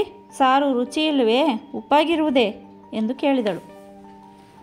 ಉಪ್ಪು ಇಲ್ಲ, ಹುಳಿಯೂ ಇಲ್ಲ, ಬರೀ ಕಲ್ಲು ಮಣ್ಣನ್ನು ಜಗಿದಂತಾಗಿದೆ ಎಂದ ಅಂದಾನಪ್ಪನು. ತನ್ನ ಮನದಲ್ಲಿ ಇದೆಲ್ಲ ಭಂಡಾರಯ್ಯನ ಮಂತ್ರಶಕ್ತಿಯ ಮಹಾಕಾರ್ಯವೆಂದುಕೊಂಡ. ಇದೇನು ಹೀಗೆ ಹೇಳ್ತೀರಾ ಎಂದು ಹೇಳಿ ಕಾಮಾಕ್ಷಮ್ಮನು ಮುಂದೆ ಬಂದು ತಾನೊಂದು ತುತ್ತು ಬಾಯಿಗೆ ಹಾಕಿಕೊಳ್ಳಲು ಅವಳ ಬಾಯಿಗೂ ಕಲ್ಲು ಮಣ್ಣೇ ಆಗಿದೆ. ಮುಖ ಸೊಟ್ಟ ಮಾಡಿ ಬಾಯಲ್ಲಿದ್ದುದನ್ನು ಉಗುಳಿದ ಕಾಮಾಕ್ಷಮ್ಮನು ತಮಗೆ ಊಟ ದಕ್ಕದ ಹಾಗೆ ಮಹಾಬಲಯನ್ನು ಮಾಟ ಮಾಡಿಸಿರಬೇಕೆಂದು ಹೇಳಿದಳು. ಆಂತರ್ಯವನ್ನು ಆಕೆ ಏನು ಬಲ್ಲಳು? ಅನ್ನ ಸಾರು ಎಲ್ಲವನ್ನೂ ಚೆಲ್ಲಿಬಿಡು, ಹೋಟೆಲ್ನಿಂದ ಊಟ ತರ್ತೇನೆ ಎಂದ ಅಂದಾನಪ್ಪನು ಮಗನ ಕೈಗೆ ಹಣ ಕೊಟ್ಟು ಹೋಟೆಲ್ಗೆ ಕಳುಹಿಸಿದ. ಗಂಡನು ಸಿಟ್ಟಾಗದೆ ಶಾಂತಿ ರೀತಿಯಿಂದ ಇರುವುದನ್ನು ಕಂಡ ಕಾಮಾಕ್ಷಮ್ಮನಿಗೆ ಆಶ್ಚರ್ಯವಾಯಿತು. ಅನ್ನ ಸಾರು ಎಲ್ಲವನ್ನೂ ಮುಸುರೆ ಡಬ್ಬಕ್ಕೆ ಸುರಿದು ಪಾತ್ರೆಗಳನ್ನು ಬೆಳಗಿ ತೊಳೆದು ಅಡಿಗೆ ಮನೆಯ ಹಲಗೆಯ ಮೇಲಿಟ್ಲು. ಇದ್ದಕ್ಕಿದ್ದ ಹಾಗೆ ಹೀಗೆ ಆಗಿತ್ತೆಂದು ಯೋಚಿಸಿದರೂ ಬಗೆಹರಿಯಲಿಲ್ಲ. ಹರಿನಾಥನು ಹೋಟೆಲ್ನಿಂದ ಊಟ ತೆಗೆಯಿಸಿಕೊಂಡು ಬರಲು 4 ಊಟ ಮಾಡಿ ಮುಗಿಸಿದರು. ಅಂದಾನಪ್ಪನ ವಿನಃ ಉಳಿದ 3 ಆಶ್ಚರ್ಯ ಸಾಗರದಲ್ಲಿ ಮುಳುಗೇಳುತ್ತಿರುವರು. ಭಂಡಾರಯ್ಯನ ಅದ್ಭುತ ಕಾರ್ಯ ಸಾಮರ್ಥ್ಯಕ್ಕೆ ಮನದಲ್ಲೇ ತಲೆದೂಗಿದ ಅಂದಾನಪ್ಪನು ಆ ವಿಷಯವಾಗಿ ಏನೊಂದು ಮಾತೂ ಆಡದೆ ಸಾಯಂಕಾಲ 5 ಗಂಟೆಯ ನಂತರ ಮನೆಯಿಂದ ಹೊರಗೆ ನಡೆದ. ಕಾಮಾಕ್ಷಮ್ಮನು ಆ ಯೋಚನೆಯಲ್ಲೇ ಮುಳುಗಿ ಹೋಗಿದ್ದಾಳೆ. 6 ಗಂಟೆಯ ನಂತರ ಹೊಸದಾಗಿ ಅಡಿಗೆ ಮಾಡಬೇಕೆಂದುಕೊಂಡು ಅಡಿಗೆ ಮನೆಗೆ ಹೋಗಿ ನೋಡಲು ಹಲಗೆಯ ಮೇಲೆ ದಬ್ಬಾಕಿದ್ದ ಪಾತ್ರೆಗಳು ಒಲೆಯ ಮೇಲಿದೆ. ಮಂಕು ಬಡಿದವಳಂತಾದ ಕಾಮಾಕ್ಷಮ್ಮನು ಇದೇನು ಆಶ್ಚರ್ಯವೆಂದುಕೊಂಡು ಪಾತ್ರೆಗಳ ಮುಚ್ಚಳ ತೆಗೆದು ನೋಡಲು ಒಂದು ಪಾತ್ರೆಯ ತುಂಬ ಅನ್ನವಿದ್ದರೆ ಮತ್ತೊಂದು ಪಾತ್ರೆಯ ಭರ್ತಿ ಸಾರು ತುಂಬಿಕೊಂಡಿದೆ. ಕಾಮಾಕ್ಷಮ್ಮನ ಆಶ್ಚರ್ಯ ಮತ್ತು ಭೀತಿಗೆ ಇತಿಮಿತಿಯೇ ಇಲ್ಲವಾಯಿತು. ತಮ್ಮ ಮೇಲೆ ಮಾಟ ನಡೆದಿದೆ ಎಂಬುದರಲ್ಲಿ ಅನುಮಾನವಿಲ್ಲ. ಮಹಾಬಲಯ್ಯನ ಕೃತ್ಯವೇ ಇದು. ಈ ಕೆಲಸ ದೆವ್ವದಿಂದಲೇ ನಡೆದಿದೆ ಎಂದುಕೊಂಡಳು. ಮಗಳನ್ನು ಕರೆದು ಅನ್ನ ಸಾರನ್ನು ತೋರಿಸಲು ಪ್ರಭಾವತಿಯು ಗರಬಡಿದವಳಂತಾದಳು. ಮಾಟದ ಅನ್ನ ಸಾರು ಆಗಿರುವುದರಿಂದ ಇದನ್ನು ತಿಂದರೆ ತಾವೆಲ್ಲರೂ ಸತ್ತು ಹೋಗುವುದರಲ್ಲಿ ಸಂಶಯವಿಲ್ಲವೆಂದುಕೊಂಡ ಕಾಮಾಕ್ಷಮ್ಮನು ತನ್ನ ಅಭಿಪ್ರಾಯ ಹೇಳಲು ಪ್ರಭಾವತಿಯು ಅಪ್ಪನಿಗೆ ತೋರಿಸಿ ಚೆಲ್ಲೋಣವೆಂದು ಹೇಳಲು ಮಗಳ ಮಾತಿಗೆ ತಾಯಿಯು ಸಮ್ಮತಿಸಿದಳು. ರಾತ್ರಿ ಊಟವನ್ನು ಹೋಟೆಲ್ನಿಂದಲೇ ತರಿಸಬೇಕಾಗುವುದೆಂದು ಇಬ್ಬರು ಮಾತನಾಡಿಕೊಂಡರು. 9 ಗಂಟೆಯ ವೇಳೆಗೆ ತಂದೆ ಮಗನು ಬರಲು ಕಾಮಾಕ್ಷಮ್ಮನು ಅವರೊಡನೆ ಅನ್ನ ಸಾರಿನ ವಿಷಯ ಹೇಳಿ ತನ್ನ ಮನದ ಅಭಿಪ್ರಾಯವನ್ನು ತಿಳಿಸಿದಳು. ಇದೆಲ್ಲ ಭಂಡಾರಯ್ಯನ ಮಹಾಸಾಹಸ ಕಾರ್ಯವೆಂದೇ ಭಾವಿಸಿದ ಅಂದಾನಪ್ಪನು ಯಾವುದನ್ನು ಬಿಸಾಕೋದು ಬೇಡ, ಅದನ್ನೇ ಊಟ ಮಾಡೋಣ ಎಂದು ಹೇಳಿದ. ತಿಂದರೆ ಸಾಯೋದು ಖಂಡಿತ, ಭಯ ವಿಹ್ವಳಲಾಗಿಯೇ ಹೇಳಿದಳು ಕಾಮಾಕ್ಷಮ್ಮ. ಏನೂ ಸಾಯೋದಿಲ್ಲ, ನಿನಗೆ ಭಯವಿದ್ದರೆ ತಿನ್ನಬೇಡ, ಹೋಟೆಲ್ನಿಂದ ಊಟ ತರಿಸಿಕೊಡ್ತೇನೆ. ಸಾರಿನಲ್ಲಿ ಮಾಂಸದ ಚೂರುಗಳಿವೆಯೇನೋ ಸೌಟಿನಿಂದ ಆಡಿಸಿ ನೋಡು. ಕಾಮಾಕ್ಷಮ್ಮನು ಸೌಟನ್ನು ಸಾರಿನೊಳಗೆ ಆಡಿಸಿ ನೋಡಲು ಅದರ ತುಂಬ ಮಾಂಸದ ತುಂಡುಗಳು ತುಂಬಿಕೊಂಡಿವೆ. ಆದರೂ ಆಕೆಗೆ ತಿನ್ನಲು ಮನಸ್ಸಿಲ್ಲ. ಇದನ್ನು ತಿನ್ನುವುದು ಬೇಡವೆಂದು ಕಾಮಾಕ್ಷಮ್ಮನು ಗಂಡನಿಗೆ ಬೇಡಿಕೊಂಡರೂ ಆತನು ಆಕೆಯ ಮಾತಿಗೆ ಮನ್ನಣೆ ನೀಡದೆ ಊಟಕ್ಕೆ ಬಡಿಸುವಂತೆ ಹೇಳಿ ಕೈಕಾಲು ಮುಖ ತೊಳೆದುಕೊಂಡು ಬಂದು ಕುಳಿತ. ತಂದೆಯ ಪರವಾಗಿ ಮಾತನಾಡಿದ ಹರಿನಾಥನು ಆತನ ಜೊತೆ ಊಟಕ್ಕೆ ಕುಳಿತ. ಪ್ರಭಾವತಿಯು ಇಂಗು ತಿಂದ ಮಂಗಳಂತಾಗಿ ಏನೊಂದು ಮಾತು ಆಡದೆ ಮೌನವಾಗಿರುವಳು. ಮುಂದೇನಾಗುವುದೋ ಏನೋ ಎಂಬ ಭೀತಿ ಉಳ್ಳವಳಾಗಿ ಕಾಮಾಕ್ಷಮ್ಮನು ಊಟಕ್ಕೆ ಬಡಿಸಿದಳು. ಇಬ್ಬರೂ ಹೊಟ್ಟೆ ತುಂಬ ಊಟ ಮಾಡಿ ಆನಂದಪಟ್ಟರು. ಅವರಿಬ್ಬರು ಊಟ ಮಾಡಿದ್ದು ನೋಡಿ ಪ್ರಭಾವತಿಯು ಸಹ ಊಟ ಮಾಡಿದಳು. ಊಟ ಮಾಡುತ್ತಲೇ ವಾಂತಿ ಮಾಡುವರೆಂದು ಭಾವಿಸಿದ ಕಾಮಾಕ್ಷಮ್ಮನ ಊಹೆ ಸುಳ್ಳಾಯಿತು. ಹೋಟೆಲ್ನಿಂದ ಊಟ ತಂದು ಕೊಡುವಂತೆ ಅಂದಾನಪ್ಪನು ಮಗನಿಗೆ ಹೇಳಲು ಕಾಮಾಕ್ಷಮ್ಮನು ಮನದ ಭೀತಿಯನ್ನು ದೂರ ಮಾಡಿ ತಾನೂ ಇದೇ ಊಟ ಮಾಡಿದಳು. ಆ ಊಟದಿಂದ ಯಾರಿಗೂ ತೊಂದರೆಯಾಗಲಿಲ್ಲ. ಅಂದಾನಪ್ಪನ ವಿನ ಉಳಿದವರೆಲ್ಲರಿಗೂ ಇದೇಕೆ ಹೀಗಾಯಿತೆಂದು ಮಹಾದಾಶ್ಚರ್ಯ ಉಂಟಾಗಿದೆ. ಭಂಡಾರಯ್ಯನು ಎಚ್ಚರಿಕೆ ನೀಡಿರುವುದರಿಂದ ಅಂದಾನಪ್ಪನು ಆ ವಿಷಯವಾಗಿ ತುಟಿ ಎರಡು ಮಾಡದೆ ಎಲ್ಲ ದೈವಲೀಲೆ ಎಂದು ಹೇಳಿ ಮನೆಯವರ ಬಾಯಿ ಮುಚ್ಚಿಸಿದ್ದಾನೆ. ಕಾಮಾಕ್ಷಮ್ಮನು ಮನಸ್ಸು ತಡೆಯದೆ ನೆರೆಹೊರೆಯವರೊಡನೆ ತನ್ನ ಮನೆಯಲ್ಲಿ ನಡೆದ ವಿಚಿತ್ರ ಪ್ರವರ ಕೇಳಲು ಅವರೆಲ್ಲರೂ ಆಶ್ಚರ್ಯದಿಂದ ತಲೆದೂಗಿದರೆ ವಿನ ಯಾರೊಬ್ಬರೂ ಸರಿಯಾದ ವಿವರಣೆ ನೀಡಲಿಲ್ಲ. ಮಹಾಬಲಯ್ಯನ ಮಗಳಾದ ವೀಣಾಳನ್ನು ನೋಡಲು ಗಂಡಿನ ಕಡೆಯವರು ಬರಲಿರುವುದರಿಂದ ಆತನ ಮನೆಯಲ್ಲಿ ಸಂಭ್ರಮದ ಸಿದ್ಧತೆಯು ನಡೆಯುತ್ತಿದೆ. 18ನೇ ವಯಸ್ಸಿನಲ್ಲಿರುವ ವೀಣಾಳನ್ನು ಈವರೆವಿಗೆ 3 ಗಂಡುಗಳು ಬಂದು ಆಕೆಯನ್ನು ನೋಡಿದ್ದಾರೆ. ಅವರಲ್ಲಿ 2 ನಿರಾಕರಿಸಿದ್ದಾರೆ. ಒಬ್ಬನು ಅವಳನ್ನು ಮದುವೆಯಾಗಲು ಒಪ್ಪಿದರೂ ಗಂಡಿನ ತಂದೆ ತಾಯಿಯರು ಹಣ ಪಿಶಾಚಿಯಾದ್ದರಿಂದ ವರದಕ್ಷಿಣೆ ವಿಚಾರದಲ್ಲಿ ಸಂಬಂಧ ಕೂಡಿ ಬರಲಿಲ್ಲ. ತಂದೆ ತಾಯಿಯರಿಗೆ ವಿಧೇಯನಾಗಿದ್ದ ಸೋಮಯ್ಯನು ಅವರ ಮಾತಿಗೆ ಮನ್ನಣೆ ಇತ್ತುದರಿಂದ ವೀಣಾಳು ತಿರಸ್ಕೃತಳಾದಳು. ಈಗ ಬರುವ ಗಂಡು ತಮಗೆ ಒಪ್ಪಿಗೆಯಾದರೆ ಅವರು ಕೇಳಿದಷ್ಟು ವರದಕ್ಷಿಣೆ ಇತ್ತು ಮದುವೆ ಮಾಡದೆ ಬಿಡಬಾರದೆಂದು ಗಂಡ ಹೆಂಡತಿ ಇಬ್ಬರೂ ಮಾತನಾಡಿಕೊಂಡರು. ಗಂಡು ಮತ್ತು ಆತನ ತಂದೆ ತಾಯಿಯರು ಮಧ್ಯಾಹ್ನ 12 ಗಂಟೆಯ ನಂತರ ಬರುವವರಾದ್ದರಿಂದ 11 ಗಂಟೆಯ ವೇಳೆಗೆ ವೀಣಾ ಶೃಂಗಾರ ಸಜ್ಜಿತಳಾಗಿ ಕುಳಿತಳು. ಅಕ್ಕನ ಜತೆ ತಂಗಿ ಶೃಂಗರಿಸಿಕೊಂಡಿದ್ದಾಳೆ. 12 ಗಂಟೆ ವೇಳೆಗೆ ಬಸ್ಸು ನಿಲ್ದಾಣಕ್ಕೆ ಹೋದ ಮಹಾಬಲಯ್ಯನು ನಂದಿಪುರದ ಬಸ್ಸು ಬರುವವರೆಗೆ ಕಾದಿದ್ದು ಅವರು ಬರುತ್ತಲೇ ಸಂತೋಷದಿಂದ ಎದುರುಗೊಂಡು ಟ್ಯಾಕ್ಸಿಯಲ್ಲಿ ಮನೆಗೆ ಕರೆದುಕೊಂಡು ಬಂದ.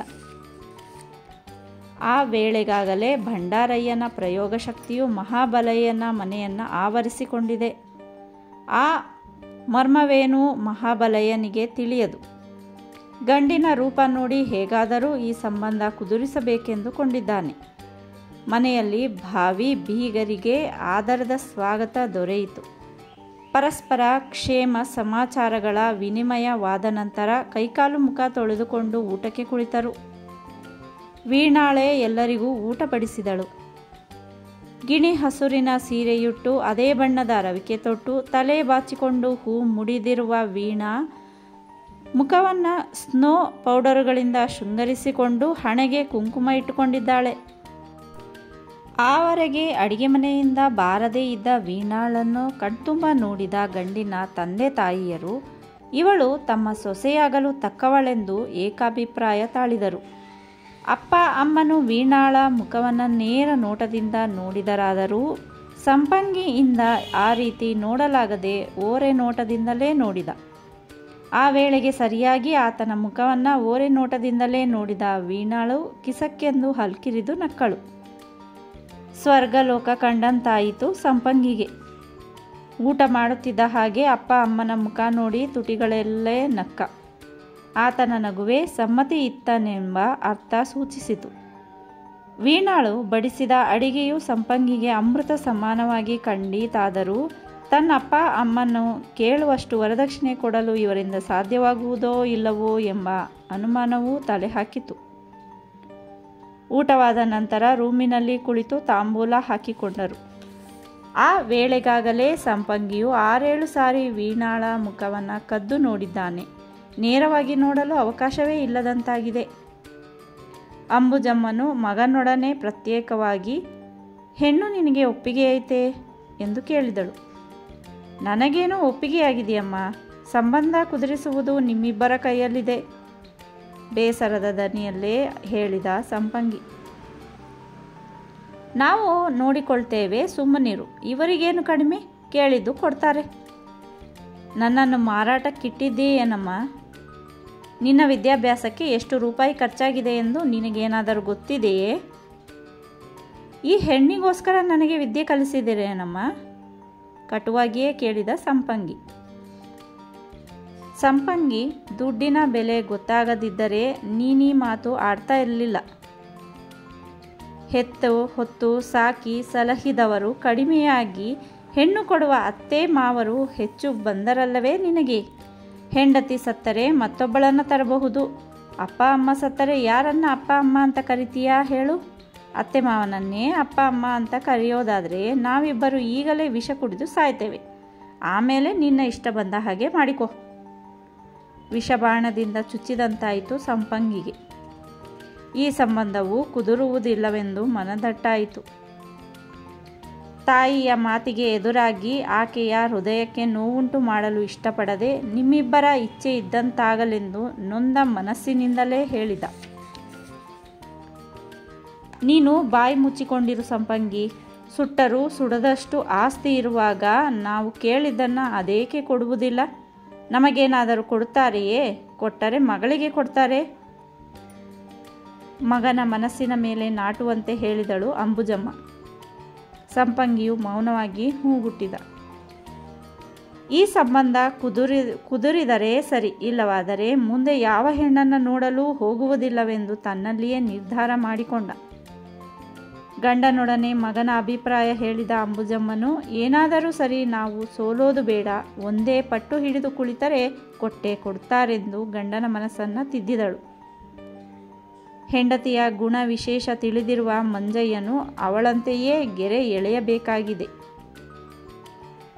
ಸಾಯಂಕಾಲ ಕೇಸರಿಬಾತ್ ಖಾರಾಬಾತನ್ನು ತಿಂದು ಕಾಫಿ ಕುಡಿದರು. ಮಧ್ಯಾಹ್ನ ಊಟ ಮಾಡುವಾಗ ಇದ್ದ ಸಂತೋಷ ಈಗ ಇಲ್ಲವಾಗಿದೆ ಸಂಪಂಗಿಗೆ. ವೀಣಾಳ ಮುಖ ನೋಡಲು ಮನಸ್ಸಿಲ್ಲ. ತರುವಾಯ ಮಾತುಕತೆ ಪ್ರಾರಂಭವಾಯಿತು. ಮಹಾಬಲಯ್ಯನೇ ಮುಂದಾಗಿ ಪ್ರಸ್ತಾಪ ಮಾಡಿದ. ನನ್ನ ಮಗಳು ಒಪ್ಪಿಗೆ ಐತೆ, ಮನಬಿಚ್ಚಿ ಮಾತಾಡಿ. ಈ ಸಮಯದಲ್ಲಿ ಮುಚ್ಚುಮರೆ ಮಾಡಿ ಫಲ ಇಲ್ಲ.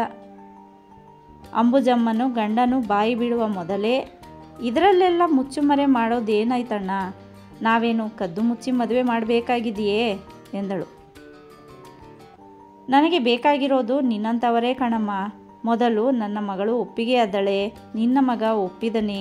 ನೀವಿಬ್ಬರೂ ಒಪ್ಪೋದು ಮುಖ್ಯವಲ್ಲ, ಬಾಳಿಸುವವನು ಒಪ್ಪಬೇಕು.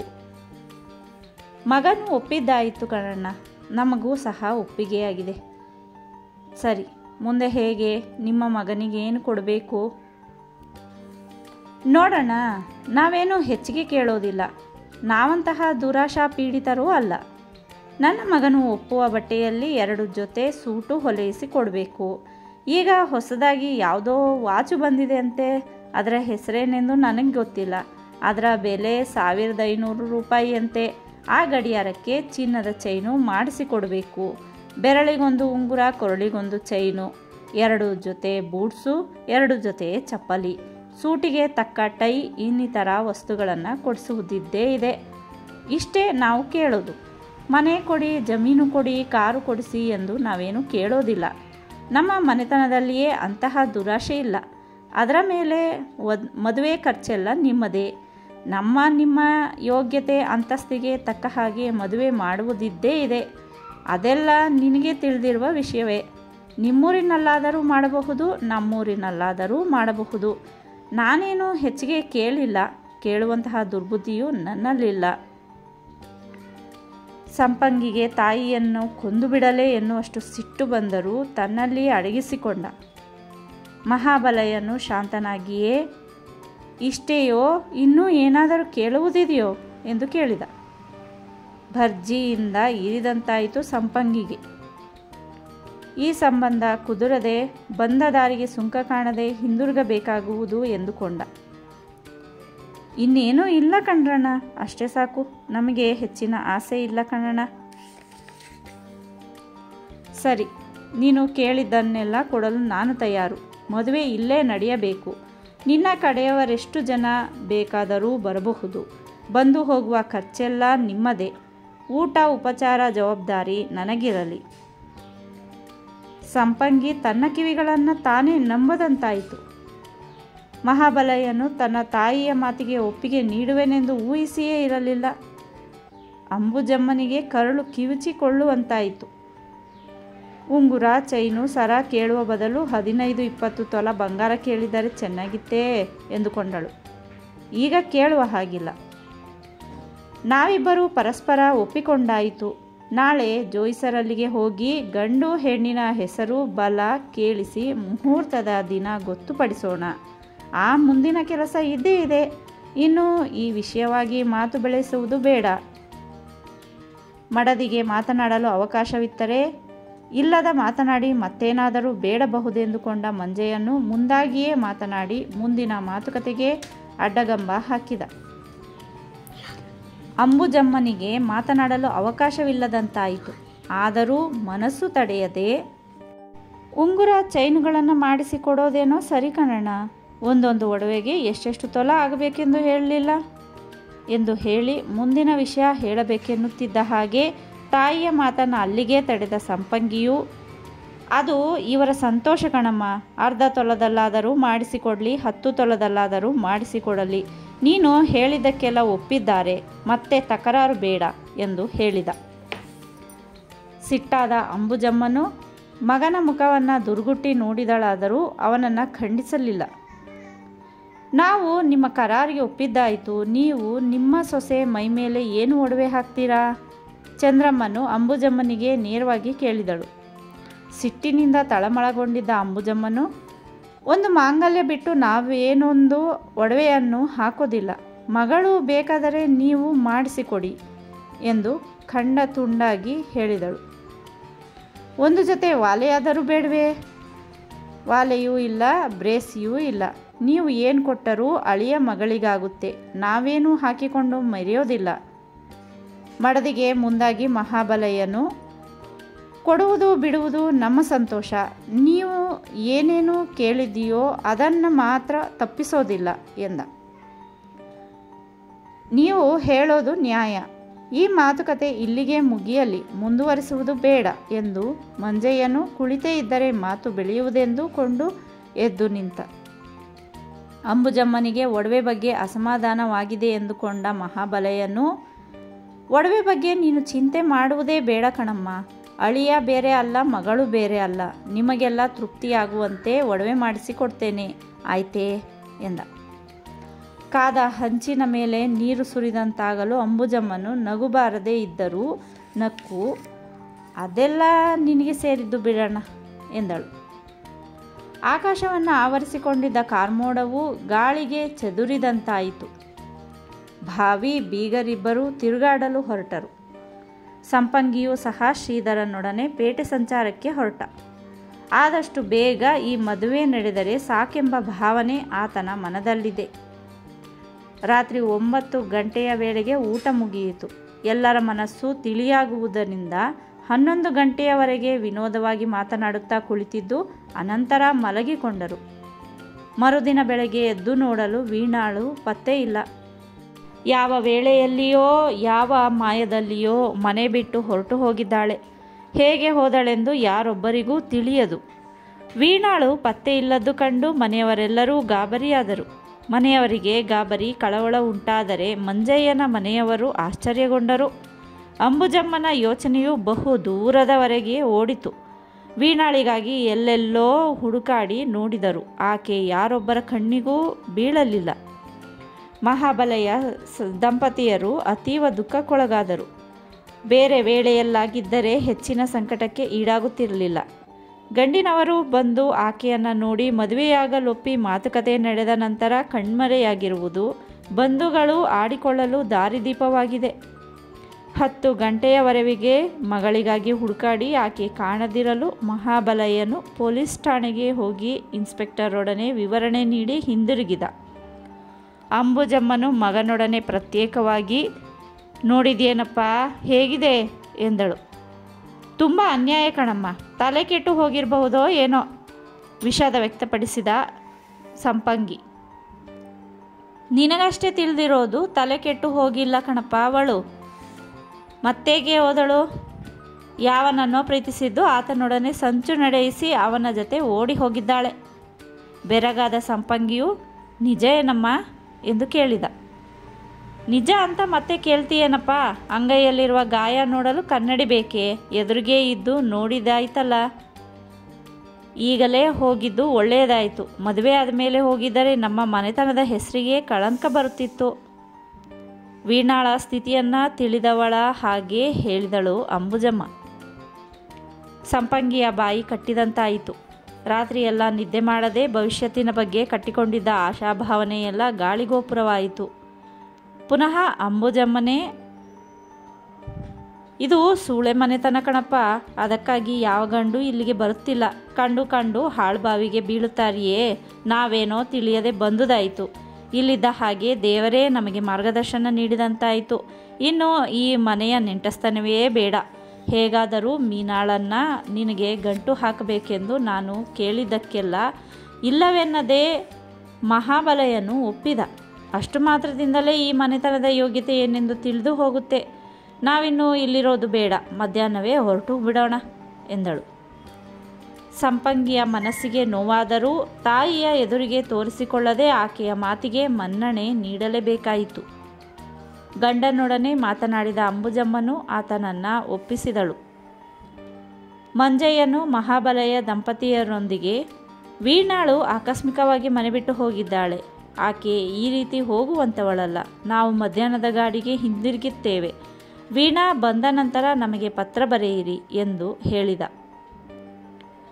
ಮಂಜಯ್ಯನು ಸೌಜನ್ಯದಿಂದ ಮಾತನಾಡಿದರೂ ಈ ಸಂಬಂಧ ಬೇಕಿಲ್ಲವೆಂದು ಸೂಚಿಸಿತು. ಇವರು ಹೊರಟು ಹೋದರೆ ಸಾಕೆಂದುಕೊಂಡ ಮಹಾಬಲೆಯನ್ನು ಬಾಯ್ದೆರೆದು ಏನೊಂದು ಮಾತು ಆಡದೆ ಮೌನವಾಗಿಯೇ ತಲೆಯಾಡಿಸುವುದರ ಮೂಲಕ ಒಪ್ಪಿಗೆ ಇತ್ತ. ವೀಣಾ ಬಂದ ನಂತರ ಪತ್ರ ಬರೆದರೆ ಖಂಡಿತ ಬರುತ್ತೇವೆಂದ ಮಂಜಯ್ಯನು ಮಡದಿ ಮಗನೊಡನೆ ಹಿಂದಿರುಗಿದ. ಹೊರಡುವ ಮುನ್ನ ಸಂಪಂಗಿಗೆ ಅತ್ಯಮೂಲ್ಯ ವಸ್ತುವನ್ನು ಕಳೆದುಕೊಂಡಂತೆ ಭಾಸವಾಯಿತು. ವೀಣಾಳನ್ನು ನೋಡಲು ನಂದೀಪುರದಿಂದ ಮಂಜಯ್ಯನು ಹೆಂಡತಿ ಮಗನೊಡನೆ ಬಂದಿದ್ದ ಸಂಗತಿ, ಅವರಿಗೆ ನಡೆದ ಮಾತುಕತೆ, ಬೆಳಕು ಹರಿಯುವುದರೊಳಗೆ ವೀಣಾಳು ಮಾಯವಾದ ವಿಷಯವೆಲ್ಲ ಮಧ್ಯಾಹ್ನ 3 ಗಂಟೆಯ ನಂತರ ಅಂದಾನಪ್ಪನಿಗೆ ತಿಳಿಯಿತು. ವೀಣಾಳು ಈ ಸಮಯದಲ್ಲಿ ಮಾಯವಾಗಬೇಕೆಂದರೆ ಭಂಡಾರಯ್ಯನ ಮಹಾಶಕ್ತಿಯ ಪ್ರಯೋಗವೇ ಎಂದುಕೊಂಡು ಆ ಮರ್ಮವನ್ನು ಯಾರಲ್ಲಿಯೂ ಹೇಳಲಿಲ್ಲ. ಇದು ಆರಂಭದ ಮೆಟ್ಟಿಲು. ಮುಂದೆ ಏನೇನು ಅನಾಹುತಗಳು ನಡೆಯುವುದೋ ಏನೋ. ಸದ್ಯದಲ್ಲಿಯೇ ಮಹಾಬಲೆಯನ ಅಹಂಕಾರ ದರ್ಪವೆಲ್ಲ ಅಡಗಿ ಹೋಗುವುದರಲ್ಲಿ ಸಂಶಯವಿಲ್ಲವೆಂದುಕೊಂಡು ತಾನು ಭಂಡಾರಯ್ಯನಿಗೆ 10,000 ರೂಪಾಯಿಗಳನ್ನು ಕೊಟ್ಟಿದ್ದು ಅನ್ಯಾಯವಾಗಲಿಲ್ಲವೆಂದುಕೊಂಡು ಆತನಿಗೆ ಮನದಲ್ಲೇ ಧನ್ಯವಾದ ಸಲ್ಲಿಸಿಲ್ಲ. ರಾತ್ರಿ 9 ಗಂಟೆಯಾದರೂ ವೀಣಾಳು ಪತ್ತೆ ಇಲ್ಲ. ಆವರೆಗೆ ಮಹಾಬಲೆಯನ್ನು 2 ಸಾರಿ ಪೊಲೀಸ್ ಠಾಣೆಗೆ ಹೋಗಿ ನಿರಾಶನಾಗಿ ಹಿಂದಿರುಗಿದ್ದಾನೆ. ವೀಣಾಳ ಆಕಸ್ಮಿಕ ಕಣ್ಮರೆಯಿಂದ ಅವಳ ಮನೆಯವರಿಗೆ ಊಟವೇ ಬೇಡವಾಯಿತು. ಒಂದು ತೊಟ್ಟು ನೀರು ಕುಡಿಯುವ ಚಂದ್ರಮ್ಮನು ಮಗಳ ಗುಣಗಾನ ಮಾಡಿ ಅಳುತ್ತಿರುವಳು. ತಲೆಯ ಮೇಲೆ ಕೈ ಹೊತ್ತು ಕುಳಿತ ಮಹಾಬಲಯ್ಯನಿಗೆ ಜಗತ್ತೇ ಶೂನ್ಯವಾದಂತೆ ತೋರುತ್ತಲಿದೆ. ಮಾರನೆಯ ದಿನ ಬೆಳಗ್ಗೆ 9 ಗಂಟೆಯ ವೇಳೆಗೆ ಕಾನ್ಸ್ಟೇಬಲ್ ಕಣ್ಣಪ್ಪನು ಆಗಮಿಸಿ, ಇನ್ಸ್ಪೆಕ್ಟರ್ ಅವರು ನಿಮ್ಮನ್ನು ಕರೆದುಕೊಂಡು ಬರುವಂತೆ ಹೇಳಿದ್ದಾರೆಂದು ಮಹಾಬಲಯ್ಯನಿಗೆ ಹೇಳಿದ. ಮಹಾಬಲಯ್ಯನ ಮುಖ ಅರಳಿದ ಹೂವಾಯಿತು. ಯಾಕೆ, ನನ್ನ ಮಗಳು ಸಿಕ್ಕಳೇ ಎಂದು ಆತುರ ಹಾಗೂ ಸಂತೋಷದಿಂದ ಕೇಳಿದ ಮಹಾಬಲಯ್ಯ. ಅದೇನೋ ಗೊತ್ತಿಲ್ಲ ಸರ್, ನಾನು ಡ್ಯೂಟಿಯ ಮೇಲೆ ಬಂದುದೇ ಈಗ.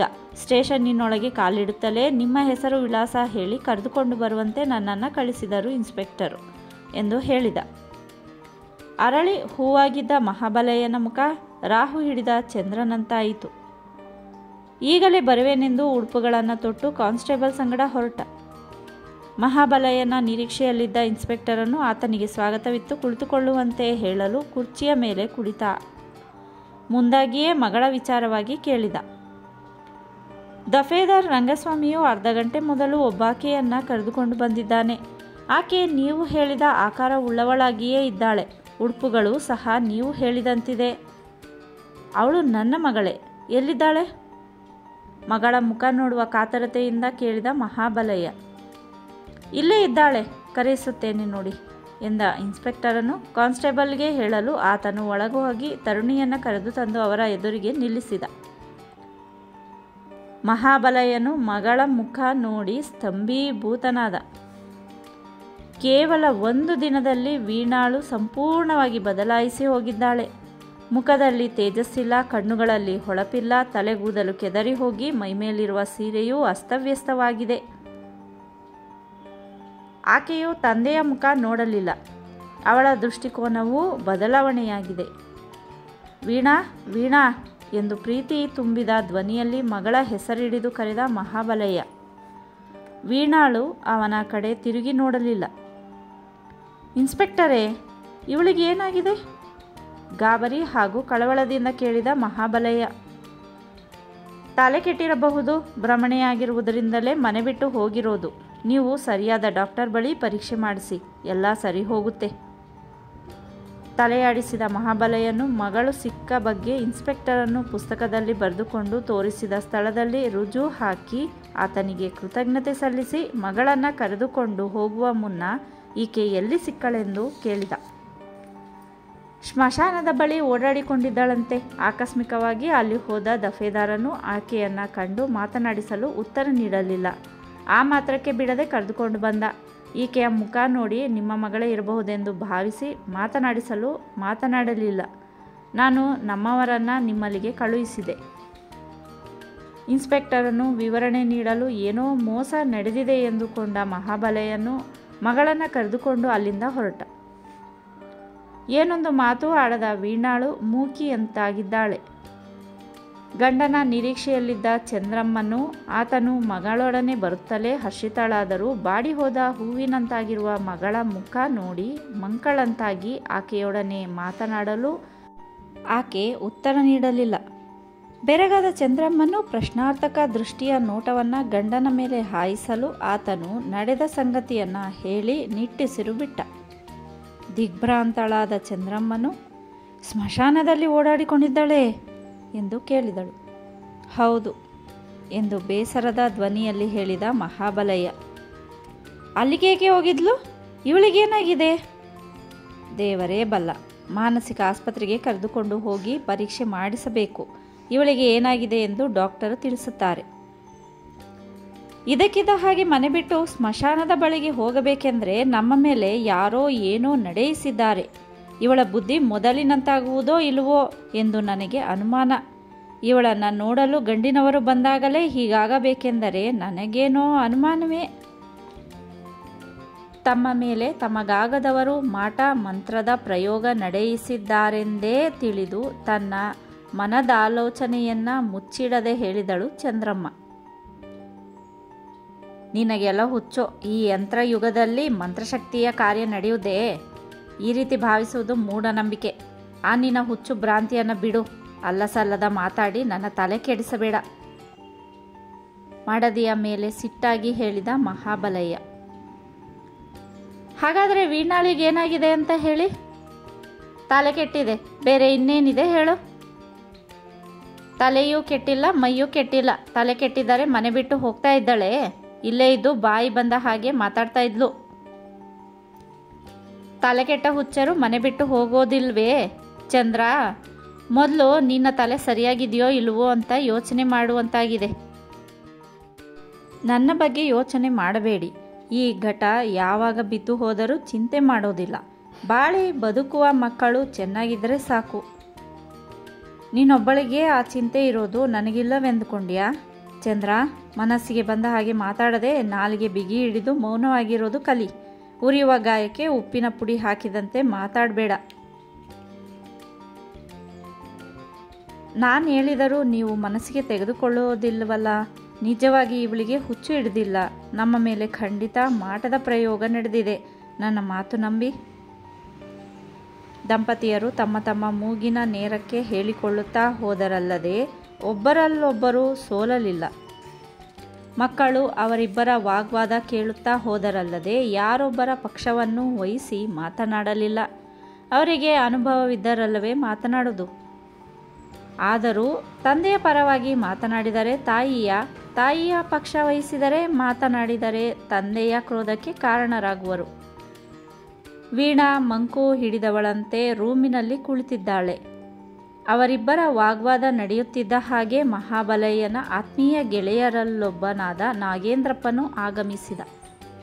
ವಯಸ್ಸಿನಲ್ಲಿ ಅರ್ಧ ಶತಮಾನ ದಾಟಿರುವ ನಾಗೇಂದ್ರಪ್ಪನು ವ್ಯವಹಾರ ಚತುರನಾಗಿ ಆ ವಿಷಯವಾಗಿ ಹೆಚ್ಚಿನ ಅನುಭವ ಪಡೆದಿದ್ದಾನೆ. ಮಹಾಬಲಯ್ಯನಿಗೆ ಆತ್ಮೀಯನಾಗಿ ಆತನ ಕಷ್ಟ ಸುಖದಲ್ಲಿ ಸಮಭಾಗಿಯಾಗಿರುವನು. ವೀಣಾಳು ಮನೆ ಬಿಟ್ಟು ಹೋಗಿರುವ ವಿಷಯ ತಿಳಿಯುವುದರಿಂದ ಆ ಬಗ್ಗೆ ಪ್ರಸ್ತಾಪ ಮಾಡಲು ಬಂದಿರುವನು. ನಾಗೇಂದ್ರಪ್ಪನು ಬರುತ್ತಲೇ ದಂಪತಿಯರ ವಾಗ್ವಾದಕ್ಕೆ ಅಡ್ಡಗೋಡೆ ಹಾಕಿದಂತೆ ಆಗಲು ಆತನ ಮುಖ ನೋಡಿದರು. ಇಬ್ಬರು ಜಗಳ ಆಡುತ್ತಿರುವ ಹಾಗಿತ್ತಲ್ಲ, ನಾನು ಬರುತ್ತಲೇ ಮೂಕರ ಅಂತಾಗಿದ್ದೀರಿ, ನಿಮ್ಮ ಮಕ್ಕಳು ಸಿಕ್ಕರೆ? ದಂಪತಿಯರನ್ನು ಉದ್ದೇಶಿಸಿ ಮಾತನಾಡಿದ ನಾಗೇಂದ್ರಪ್ಪ. ಮಗಳ ವಿಷಯವಾಗಿಯೇ ನಮ್ಮಿಬ್ಬರಿಗೆ ಜಗಳ ಆಗುತ್ತಿದೆ. ನೀವು ಸರಿಯಾದ ಸಮಯಕ್ಕೆ ಬಂದಿದ್ದೀರಿ ಎಂದು ಮಡದಿಗೆ ಮುಂದಾಗಿಯೇ ಹೇಳಿದ ಮಹಾಬಲಯ್ಯ. ಈಗ ಏನು ನಡೆದಿದೆ? ಮಗಳು ದೊರೆತ ಸಂಗತಿ, ಅವಳ ಸ್ಥಿತಿ, ಆಕೆಯ ವಿಷಯವಾಗಿ ತಮ್ಮಿಬ್ಬರಿಗೆ ನಡೆಯುತ್ತಿರುವ ತರ್ಕಬದ್ಧ ಪ್ರವರ ಹೇಳಿದ ಮಹಾಬಲಯ್ಯನು ಈ ಸಮಸ್ಯೆಯನ್ನು ನೀವೇ ಪರಿಹರಿಸಬೇಕೆಂದು ನ್ಯಾಯ ನಿರ್ಣಯವನ್ನು ಆತನ ತಲೆಗೆ ಕಟ್ಟಿದ. ಮೊದಲು ನಿಮ್ಮ ಮಗಳನ್ನು ತೋರಿಸಿ, ಆಕೆಯ ಜೊತೆ ಮಾತನಾಡಿ ಮುಂದಿನ ವಿಷಯ ಹೇಳ್ತೇನೆ. ಮಾತನಾಡುವುದೆಲ್ಲಿ ಬಂತು, ರೂಮಿನಲ್ಲಿ ಕುಳಿತಿದ್ದಾಳೆ, ಬನ್ನಿ ತೋರಿಸ್ತೇನೆ ಎಂದು ಮಹಾಬಲಯ್ಯನು ನಾಗೇಂದ್ರಪ್ಪನನ್ನು ರೂಮಿಗೆ ಕರೆದುಕೊಂಡು ಬಂದು ಕಣ್ಣುಗಳನ್ನು ಮುಚ್ಚಿಕೊಂಡು ಕುಳಿತಿದ್ದ ವೀಣಾಳನ್ನು ತೋರಿಸಿದ. ವೀಣಾಳ ಮೈ ಹಿಡಿದು ಅಲುಗಿಸಿದ ನಾಗೇಂದ್ರಪ್ಪನು ಆಕೆಯ ಹೆಸರಿಡಿದು ಕರೆದ. ಆಕೆಯು ಕಣ್ದೆರೆದಳಾದರೂ ತನ್ನ ಎದುರಿಗೆ ಯಾರು ನಿಂತಿದ್ದಾರೆಂದು ನೋಡಲಿಲ್ಲ. ಅವಳ ಕಣ್ಣುಗಳ ಮಂದ ಪ್ರಕಾಶ ಶೂನ್ಯ ದೃಷ್ಟಿಯನ್ನು ಕಂಡ ನಾಗೇಂದ್ರಪ್ಪನು ಇವಳಿಗೆ ತಲೆ ಕೆಟ್ಟಿಲ್ಲ, ಮಾಟದ ಪ್ರಯೋಗಕ್ಕೆ ಒಳಗಾಗಿದ್ದಾಳೆ ಎಂದು ಆ ನಿಮಿಷ ಮಾತ್ರದಲ್ಲಿ ಅರಿತ. ನಿಮ್ಮವರು ಹೇಳಿದಂತೆ ಇವಳ ಮೇಲೆ ಮಾಟದ ಪ್ರಯೋಗ ನಡೆದಿದೆ. ಇವಳಿಗೇನೂ ಹುಚ್ಚಿ ಹಿಡಿದಿಲ್ಲ, ಆ ಲಕ್ಷಣವೇ ಬೇರೆ.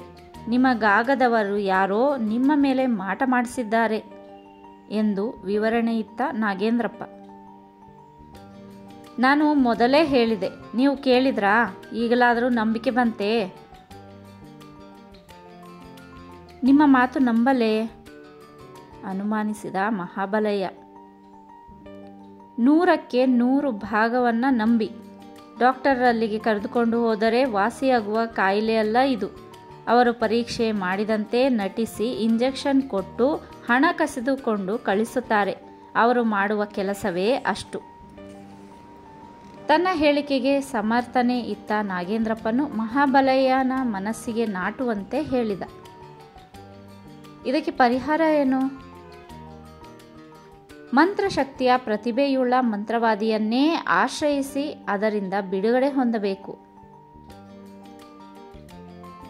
ಅಂತಹ ಮಂತ್ರವಾದಿ ಯಾರಿದ್ದಾರೆಂದು ನಿಮಗೆ ಗೊತ್ತಿದೆಯೇ? ಕೆರೆಬೀದಿಯಲ್ಲಿ ಜುಂಗಾಡಯ್ಯನೆಂಬುವನಿದ್ದಾನೆ. ಅವನು ಮಂತ್ರದಲ್ಲಿ ಪ್ರವೀಣನೇ ಆಗಿದ್ದಾನೆ. ಮಾಟ ಮಂತ್ರಗಳಿಂದ ತೊಂದರೆಗೆ ಒಳಗಾದವರು ಅವನಲ್ಲಿಗೆ ಹೋಗಿ ಪರಿಹಾರ ಹೊಂದಿದ್ದಾರೆ. ಇವಳನ್ನು ಆತನಲ್ಲಿಗೆ ಕರೆದುಕೊಂಡು ಹೋಗೋಣವೇ? ಏಕಾಏಕಿ ಕರೆದುಕೊಂಡು ಹೋಗೋದು ಬೇಡ. ಮೊದಲು ಆತನಲ್ಲಿಗೆ ಹೋಗಿ ವಿಷಯ ಹೇಳೋಣ. ಅದಕ್ಕೆ ಆತನೇನು ಹೇಳುವೆನೆಂದು ಕೇಳಿ ಮುಂದಿನ ಕೆಲಸ ಮಾಡೋಣ. ಹಾಗೇ ಆಗಲಿ, ನಡೆಯಿರಿ ಹೋಗೋಣ. ನೀವು ಸರಿಯಾದ ಸಮಯಕ್ಕೆ ದೇವರ ಹಾಗೆ ಬಂದಿದ್ದೀರಾ. ಬನ್ನಿ ಹೋಗೋಣ. ಸ್ನೇಹಿತರೆಂದ ಮೇಲೆ ಇಂತಹ ಸಮಯದಲ್ಲಿ ನೆರವಾಗಬೇಕು. ಅದು ತಪ್ಪಿ ಸುಖ ಬಂದಾಗ ಆಶ್ರಯಿಸಿ ಕಷ್ಟ ಒದಗಿದಾಗ ದೂರ ಇರುವ ಸ್ನೇಹಿತರು ಬದುಕಿದ್ದರೆಷ್ಟು ಪ್ರಯೋಜನವೋ ಸತ್ತರೂ ಅಷ್ಟೇ ಪ್ರಯೋಜನ. ತಾವು ಹಿಂದಿರುಗಿ ಬರುವವರೆಗೆ ವೀಣಾಳ ಬಗ್ಗೆ ನಿಗಾ ಇರಲೆಂದು ಮರದಿಯೊಡನೆ ಹೇಳಿದ ಮಹಾಬಲಯ್ಯನು ನಾಗೇಂದ್ರಪ್ಪನೊಡನೆ ಹೊರಗೆ ಬಂದು ಆಟೋ ರಿಕ್ಷಾದಲ್ಲಿ ಕುಳಿತು ಕೆರೆ ಬೀದಿಗೆ ಹೊರಟ. ನಾಗೇಂದ್ರಪ್ಪನ ಸೂಚನೆಯಂತೆ ಸಾರಥಿಯು ಜುಂಗಾಡಯ್ಯನ ಮನೆ ಮುಂದೆ ರಿಕ್ಷಾ ನಿಲ್ಲಿಸಲು ಇಬ್ಬರು ರಿಕ್ಷಾದಿಂದ ಇಳಿದು ಬಾಡಿಗೆ ಹಣ ಕೊಟ್ಟು ಬಾಗಿಲ ಮುಂದೆ ನಿಲ್ಲುವ ವೇಳೆಗೆ ಒಳಗಡೆಯಿಂದ ಬಂದ ಮಂತ್ರವಾದಿಯ ಮಡದಿಯು ಅವರು ತನ್ನ ಗಂಡನನ್ನು ಕೇಳಿಕೊಂಡು ಬಂದಿದ್ದಾರೆಂದು ತಿಳಿದು ತನ್ನವರು ಅರ್ಧ ಗಂಟೆ ಮೊದಲು ಹೊರಗೆ ಹೋದರೆಂದು ಯಾವಾಗ ಬರುವರೋ ತಿಳಿಯದೆಂದು ಹೇಳಿದಳು. ನಿರಾಶರಾದರೂ ಆತನನ್ನು ಕಾಣದೆ ಹೋಗಬಾರದೆಂದುಕೊಂಡು ಅವನಿಗಾಗಿ ಕಾಯುತ್ತಾ ಕುಳಿತರು. ವೇಳೆ ಕಳೆಯುವುದೇ ಅವರಿಗೆ ಕಠಿಣವಾಯಿತು. ಜುಂಗಾಡಯ್ಯನು ಯಾವಾಗ ಬರುವೆನೆಂದು ತಿಳಿಯದು. ಆದರೂ ಅವನನ್ನು ಕಾಣದೆ ಹಿಂದಿರುಗಲು ಮನಸ್ಸಿಲ್ಲ. ನಿಮಗಾಗದವರು ಯಾರಿದ್ದಾರೆ ಇಲ್ಲಿ? ನಾಗೇಂದ್ರಪ್ಪನೇ ಮಾತಿಗೆ ಮೊದಲು ಮಾಡಿದ. ಬೇಕಾದಷ್ಟು ಜನರಿದ್ದಾರೆ. ಅವರಲ್ಲೆಲ್ಲ ನನ್ನ ಪ್ರಬಲ ವೈರಿ ಎಂದರೆ ಅಂದಾನಪ್ಪ. ಮುಂದೆ ಹಿತ ಬಯಸಿ ಹಿಂದೆ ಕೇಡು ಬಯಸುವ ಹಿತಶತ್ರುಗಳು ಇಲ್ಲದೇ ಇಲ್ಲ. ನಿಮಗೆ ಉಪದ್ರವ ಕೊಡುವ ಇಚ್ಛೆ ಉಳ್ಳವನಾಗಿ ಅಂದಾನಪ್ಪನೇ ಮಾಟ ಮಾಡಿಸಿರಬಾರದೇಕೆ? ನನಗೇನೋ ಅವನ ಮೇಲೆ ಸಂದೇಹ ಇದೆ. ಯಾಕೆಂದರೆ ನಿಮ್ಮಿಬ್ಬರ ಕಥೆಯೆಲ್ಲ ನನಗೆ ಗೊತ್ತಿದೆ. ಆ ಕಾರಣ ಅವನ ಮೇಲೆ ನನಗೆ ಅನುಮಾನ ಆಗುತ್ತಿದೆ. ತನ್ನ ಅಭಿಪ್ರಾಯ ವ್ಯಕ್ತಪಡಿಸಿದ ನಾಗೇಂದ್ರಪ್ಪ. ನೀವು ಹೇಳಿದ ಮೇಲೆ ನನಗೂ ಹಾಗೆ ತೋರುತ್ತೆ. ಅವನೇ ಮಾಟ ಮಾಡಿಸಿದನೆಂದು ತಿಳಿದು ಬಂದರೆ ಅವನನ್ನು ಸುಮ್ಮನೆ ಬಿಡಲಾರೆ, ಕೋಪದ ಆವೇಶದಲ್ಲಿ ಹೇಳಿದ ಮಹಾಬಲಯ್ಯ. ಮೊದಲು ಈಗ ಬಂದಿರುವ ಗಂಡಾಂತರ ಕಳೆದುಕೊಳ್ಳೋಣ, ಆಮೇಲೆ ಮುಂದಿನ ಕೆಲಸ. ಬಹಿರಂಗವಾಗಿ ನನ್ನನ್ನು ಕೆಣಕಲು ಅಂಜಿ ಒಳಗಿಂದೊಳಗೆ ಕೈ ಕೊಡಲು ಪ್ರಯತ್ನ ನಡೆಸಿದ್ದಾನೆ. ಅವನ ಕೃತ್ಯವೇ ಇದು, ಅನುಮಾನವಿಲ್ಲ. ಈವರೆಗೆ ಅವನ ಹೆಸರು ಜ್ಞಾಪಕಕ್ಕೆ ಬಂದಿರಲಿಲ್ಲ. ನೀವಾಗಿಯೇ ನೆನಪು ಮಾಡಿಕೊಟ್ಟಿರಿ. ಸಿಟ್ಟಿನಲ್ಲಿಯೇ ಹೇಳಿದ ಮಹಾಬಲಯ್ಯನು ಔಡುಗಳನ್ನು ಕಚ್ಚುತ್ತಿರುವನು. ಇಲ್ಲಿ ಸಿಟ್ಟಾಗಿ ಸುಖ ಇಲ್ಲ. ಮಹಾಬಲಯ್ಯನವರೇ, ಮೊದಲು ತಲೆ ಏರಿ ಕುಳಿತಿರುವ ಗಂಡಾಂತರದ ಗಂಟನ್ನು ಕಿತ್ತೆಸೆದು ಆಮೇಲೆ ನೋಡುವ. ಕಿತ್ತೆಸೆಯುವುದಿದ್ದೇ ಇದೆ. ನಾನು ಯಾರೆಂದು ಅವನಿಗೆ ತೋರಿಸಿಕೊಡ್ತೇನೆ. ಈಗ ಹೇಳಿ ಸುಖ ಇಲ್ಲ. ಅವರಿಬ್ಬರು ಮಾತನಾಡುತ್ತಿದ್ದ ಹಾಗೆ ಜುಗಾಡಯ್ಯನು ಆಗಮಿಸಿದ. ಇಬ್ಬರೂ ಆತನಿಗೆ ಗೌರವದಿಂದ ನಮಸ್ಕಾರ ಮಾಡಿದರು. 45 ವಸಂತ ಋತುಗಳನ್ನು ದಾಟಿರುವ ಜುಂಗಾಡಯ್ಯನು 5 ಅಡಿ ಎತ್ತರವಿದ್ದು ಗಾತ್ರಕ್ಕೆ ಮೀರಿದ ದೇಹವನ್ನು ಹೊಂದಿದ್ದಾನೆ. ಮುಖವು ಅಗಲವಾಗಿದ್ದು ಮೂಗು ಹರವಾಗಿದೆ. ಬಲಗಡೆ ಕೆನ್ನೆಯ 1.5 ಇಂಚಿನ ಗಾಯದ ಕಲೆ ಇದೆ. ಮುಂಭಾಗದ ತಲೆ ಬೋಳಾಗಿದ್ದು ಹಿಂಭಾಗದಲ್ಲಿ ಕೂದಲು ಬೆಳೆದಿದೆ. ತುಟಿಗಳು ದಪ್ಪವಾಗಿದ್ದು ಧ್ವನಿಯು ಗಡುಸಾಗಿಯೇ ಇರುವುದು. ಸದಾ ಒರಟು ಬಟ್ಟೆಗಳನ್ನೇ ಉಡುವವನಲ್ಲದೆ ಉತ್ತಮವಾದ ಬಟ್ಟೆಗಳನ್ನು ಉಡುವ ಆಕಾಂಕ್ಷೆ ಅವನಲ್ಲಿ ಇಲ್ಲ. ಪ್ರತಿಯಾಗಿ ನಮಸ್ಕರಿಸಿದ ಜುಂಗಾಡಯ್ಯನು ಒಳಗೆ ಬನ್ನಿ ಎಂದು ಹೇಳಿ ಮುಂಭಾಗದಲ್ಲಿಯೇ ಇರುವ ರೂಮಿನೊಳಗೆ ಪ್ರವೇಶಿಸಿ ತನ್ನ ಆಸನದ ಮೇಲೆ ದಿಂಬನ್ನು ಒರಗಿಕೊಂಡು ಕುಳಿತ. ಇಬ್ಬರೂ ಆತನ ಎದುರಿಗೆ ಬೆಂಚಿನ ಮೇಲೆ ಕುಳಿತರು. ನಿಮಗಾಗಿ ಅರ್ಧ ಗಂಟೆಯಿಂದ ಕಾಯುತ್ತಿದ್ದೇವೆ, ಮುಂದಾಗಿಯೇ ಹೇಳಿದ ನಾಗೇಂದ್ರಪ್ಪ. ಹೌದೇ, ನನ್ನಿಂದ ಏನಾಗಬೇಕು? ಸಹಜ ಧ್ವನಿಯಲ್ಲಿ ಕೇಳಿದ ಜುಂಗಾಡಯ್ಯ. ವಿಷಯ ಹೇಳುವಂತೆ ನಾಗೇಂದ್ರಪ್ಪನು ಮಹಾಬಲಯ್ಯನಿಗೆ ಹೇಳಲು ಆತನು ವೀಣಾಳನ್ನು ನೋಡಲು ಮಂಜಯ್ಯನು ಹೆಂಡತಿ ಮಗನೊಡನೆ ಬಂದ ಲಗಾಯಿತು ಆವರೆವಿಗೆ ನಡೆದುದನ್ನು ವಿವರವಾಗಿ ಹೇಳಿದ. ವೀಣಾಳಿಗೆ ತಲೆ ಕೆಟ್ಟಿದೆಯೋ, ಮಾಟದ ಪ್ರಯೋಗ ನಡೆದಿದೆಯೋ ನೀವೇ ಹೇಳಿ. ತಲೆ ಕೆಟ್ಟು ಹುಚ್ಚು ಹಿಡಿದಿಲ್ಲ. ಆ ರೀತಿ ಆಗಿದ್ದರೆ ಮಾತನಾಡುತ್ತಿರಲಿಲ್ಲ. ಮಾಟ ನಡೆದಿದೆ. ಮಾಟದ ಶಕ್ತಿ ನಡೆದಿರುವುದರಿಂದ ಮಂಕು ಹಿಡಿದವಳಂತೆ ಇರೋದು. ವೀಣಾಳ ಸ್ಥಿತಿಯ ಬಗ್ಗೆ ಜುಂಗಾಡಯ್ಯನು ತನ್ನ ಅಭಿಪ್ರಾಯ ವಿವರಣೆ ಇತ್ತ. ಅದಕ್ಕಾಗಿಯೇ ನಿಮ್ಮಲ್ಲಿಗೆ ಬಂದಿರೋದು. ಈಗೇನು ಮಾಡಬೇಕು ಹೇಳಿ? ಮಾಟದ ಉಪದ್ರವದಿಂದ ಬಿಡುಗಡೆ ಹೊಂದಬೇಕು. ಯಾರು ಮಾಟ ಮಾಡಿಸಿದವರೆಂದು ನಿಮ್ಮಿಂದ ಹೇಳಲು ಸಾಧ್ಯವಾಗುವುದೇ? ಮೈ ಮೇಲೆ ಬರುವುದಾದರೆ ಬಾಯಿ ಬಿಡಿಸಿ ತಿಳಿಸಬಹುದು. ಹಾಗೆಯೇ ಹೇಳಬೇಕೆಂದರೆ ಆಗದು. ನಿಮ್ಮ ಮಗಳನ್ನು ಬೇರೆ ಯಾರಿಗಾದರೂ ಕೊಡಲು ಭಾಷೆ ಇತ್ತು ತಪ್ಪಿರುವಿರಾ ಎಂದು ಕೇಳಿದ. ಅಂತಹದೇನೂ ಇಲ್ಲ, ತಲೆಯಾಡಿಸುತ್ತಾ ಹೇಳಿದ ಮಹಾಬಲಯ್ಯ. ಹಾಗಾದರೆ ನಿಮಗಾಗದವರಿಂದ ಆ ಕೆಲಸ ನಡೆದಿದೆ. ಯಾರಿಂದಲಾದರೂ ನಡೆದಿರಲಿ ಆ ಶಕ್ತಿಯನ್ನು ನಿಷ್ಫಲಗೊಳಿಸಬಹುದು. ಯಾರಿಂದ ಆ ಪ್ರಯೋಗ ನಡೆಯಿತೋ ಅವರ ಮೇಲೆಯೇ ಹಿಂದಿರುಗಿಸಲೂಬಹುದು. ಹಾಗೆ ಮಾಡಿದರೆ ಒಳ್ಳೆಯದು. ಮತ್ತೆ ಎಂದೆಂದಿಗೂ ನನ್ನ ಸಹವಾಸಕ್ಕೆ ಬಾರದ ಹಾಗೆ ಮಾಡಬೇಕು. ಅದೇನೂ ಕಷ್ಟವಿಲ್ಲ. ನಿಮ್ಮ ಮಗಳನ್ನು ಕರೆದುಕೊಂಡು ಬನ್ನಿ. ಆಕೆಯ ಮುಖ ನೋಡಿದ ನಂತರ ಮುಂದಿನ ಕೆಲಸ ನಿಮಗೆ ಗೊತ್ತಾಗುವುದೇ? ಅಷ್ಟೂ ತಿಳಿಯದ ಹೋದ ಮೇಲೆ ಈ ವಿದ್ಯೆ ಕಲಿತು ಪ್ರಯೋಜನವೇನು ಹೇಳಿ? ನನ್ನ ಮಗಳನ್ನು ಯಾವಾಗ ಕರೆದುಕೊಂಡು ಬರಲಿ? ಯಾವಾಗ ಬೇಕಾದರೂ ಕರೆದುಕೊಂಡು ಬನ್ನಿ. ನೀವು ಬರ್ತೇನೆಂದರೆ ನಾನು ಬೇರೆಲ್ಲಿಗೂ ಹೋಗದೆ ಇಲ್ಲೇ ಇರ್ತೇನೆ. ಈಗಲೇ ಕರೆದುಕೊಂಡು ಬರ್ತೇವೆ. ಹಾಗೆ ಮಾಡಿ. ನಾನು ಬೇಕಾದ ವ್ಯವಸ್ಥೆ ಮಾಡಿಕೊಂಡು ನಿಮ್ಮ ನಿರೀಕ್ಷೆಯಲ್ಲಿ ಇರ್ತೇನೆ. ಅರ್ಧ ಗಂಟೆಯೊಳಗಾಗಿ ಬರುತ್ತೇವೆಂದ ಮಹಾಬಲೆಯನು ನಮಗಾಗಿ ಇಲ್ಲೇ ಇರಬೇಕೆಂದು ಹೇಳಿ ನಾಗೇಂದ್ರಪ್ಪನೊಡನೆ ಹಿಂದಿರುಗಿ ಹೊರಟ. ಯಾವ ಪಾಪಿ ಮುಂಡೆ ಮಗನು ತಮ್ಮ ಮೇಲೆ ಮಾಟ ಮಾಡಿಸಿದನೋ ಏನೋ, ಅವನ ಮನೆಗೆ ಬೆಂಕಿ ಬಿದ್ದು ಹಾಳಾಗೋಗಲಿ ಎಂದು ಶಾಪವಿಡುತ್ತಾ ಮಗಳ ಹತ್ತಿರ ಬಂದ ಚಂದ್ರಮ್ಮನು ಅವಳ ತಲೆಯನ್ನು ಮೃದುವಾಗಿ ನೇವರಿಸುತ್ತಾ, ಕಾಫಿ ಕುಡಿತೀಯೇನಮ್ಮ ಎಂದು ಪ್ರೀತಿ ತುಂಬಿದ ಧ್ವನಿಯಲ್ಲಿ ಕೇಳಿದಳು. ಉತ್ತರವಿಯದ ವೀಣಾಳು ತೋರು ಬೆರಳಿನಿಂದ ನೆಲದ ಮೇಲೆ ಸುಮ್ಮನೆ ಗೆರೆ ಎಳೆಯುತ್ತಿರುವಳು.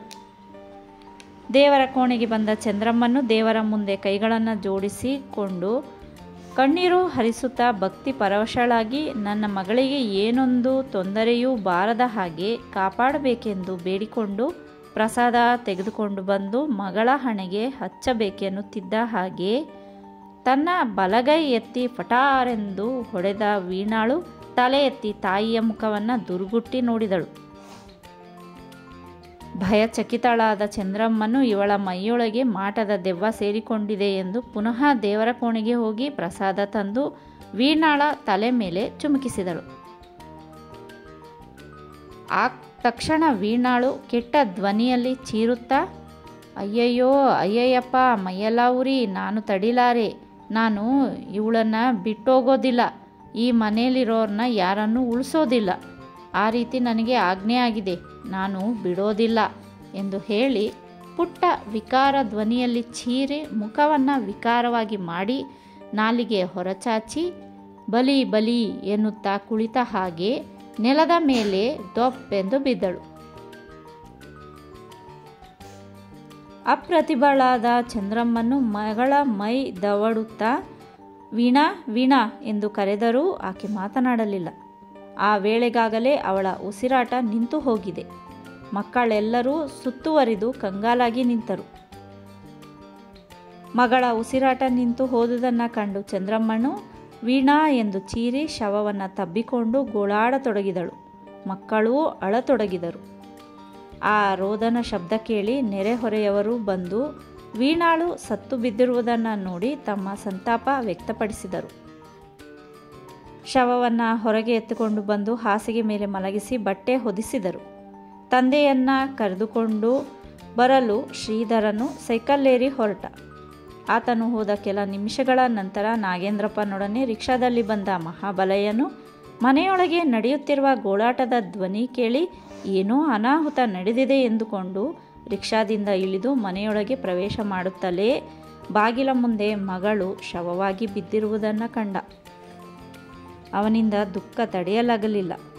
ಮಗಳನ್ನು ಈಗಲೇ ಕರೆದುಕೊಂಡು ಬರುತ್ತೇವೆಂದು ಜುಂಗಾಡಯ್ಯನೊಡನೆ ಹೇಳಿ ಮನೆಗೆ ಮರಳುವಷ್ಟರಲ್ಲಿ ಮಗಳು ಶವರೂಪವಾಗಿ ಬಿದ್ದಿದ್ದಾಳೆ. ವೀಣಾಳು ಮಾಟದ ಶಕ್ತಿಗೆ ಬಲಿಯಾದಳೆಂದೇ ಮಹಾಬಲಯ್ಯನಿಗೆ ಅರಿವಾಯಿತು. ರಿಕ್ಷಾ ಬಾಡಿಗೆ ಇತ್ತು ಮನೆಯೊಳಗೆ ಬಂದ ನಾಗೇಂದ್ರಪ್ಪನು ವೀಣಾಳ ಶವ ನೋಡಿ, ನಾವು ಮಂತ್ರವಾದಿಯ ಮನೆಗೆ ಹೋಗಿ ಬರುವುದರೊಳಗೆ ಎಂತಹ ಚಾತುರ್ಯ ನಡೆದು ಹೋಯಿತಲ್ಲ ಎಂದು ಆಕೆಯ ಸಾವಿಗಾಗಿ ಮರುಗಿ ಮಹಾಬಲಯ್ಯನಿಗೆ ಸಮಾಧಾನ ಹೇಳತೊಡಗಿದ. ವೀಣಾಳ ದುರಂತ ಸಾವಿಗೆ ಅಂದಾನಪ್ಪನೇ ಕಾರಣನಿರಬಹುದೆಂದು ಮನದಟ್ಟು ಮಾಡಿಕೊಂಡ ಮಹಾಬಲಯ್ಯನು ಆತನ ಮೇಲೆ ಮಹಾ ಕೋಪ ತಾಳಿ ಈ ಸೇಡು ತೀರಿಸಿಕೊಳ್ಳದೆ ಬಿಡಲಾರೆನೆಂದು ತನ್ನಲ್ಲಿಯೇ ಛಲ ತೊಟ್ಟ.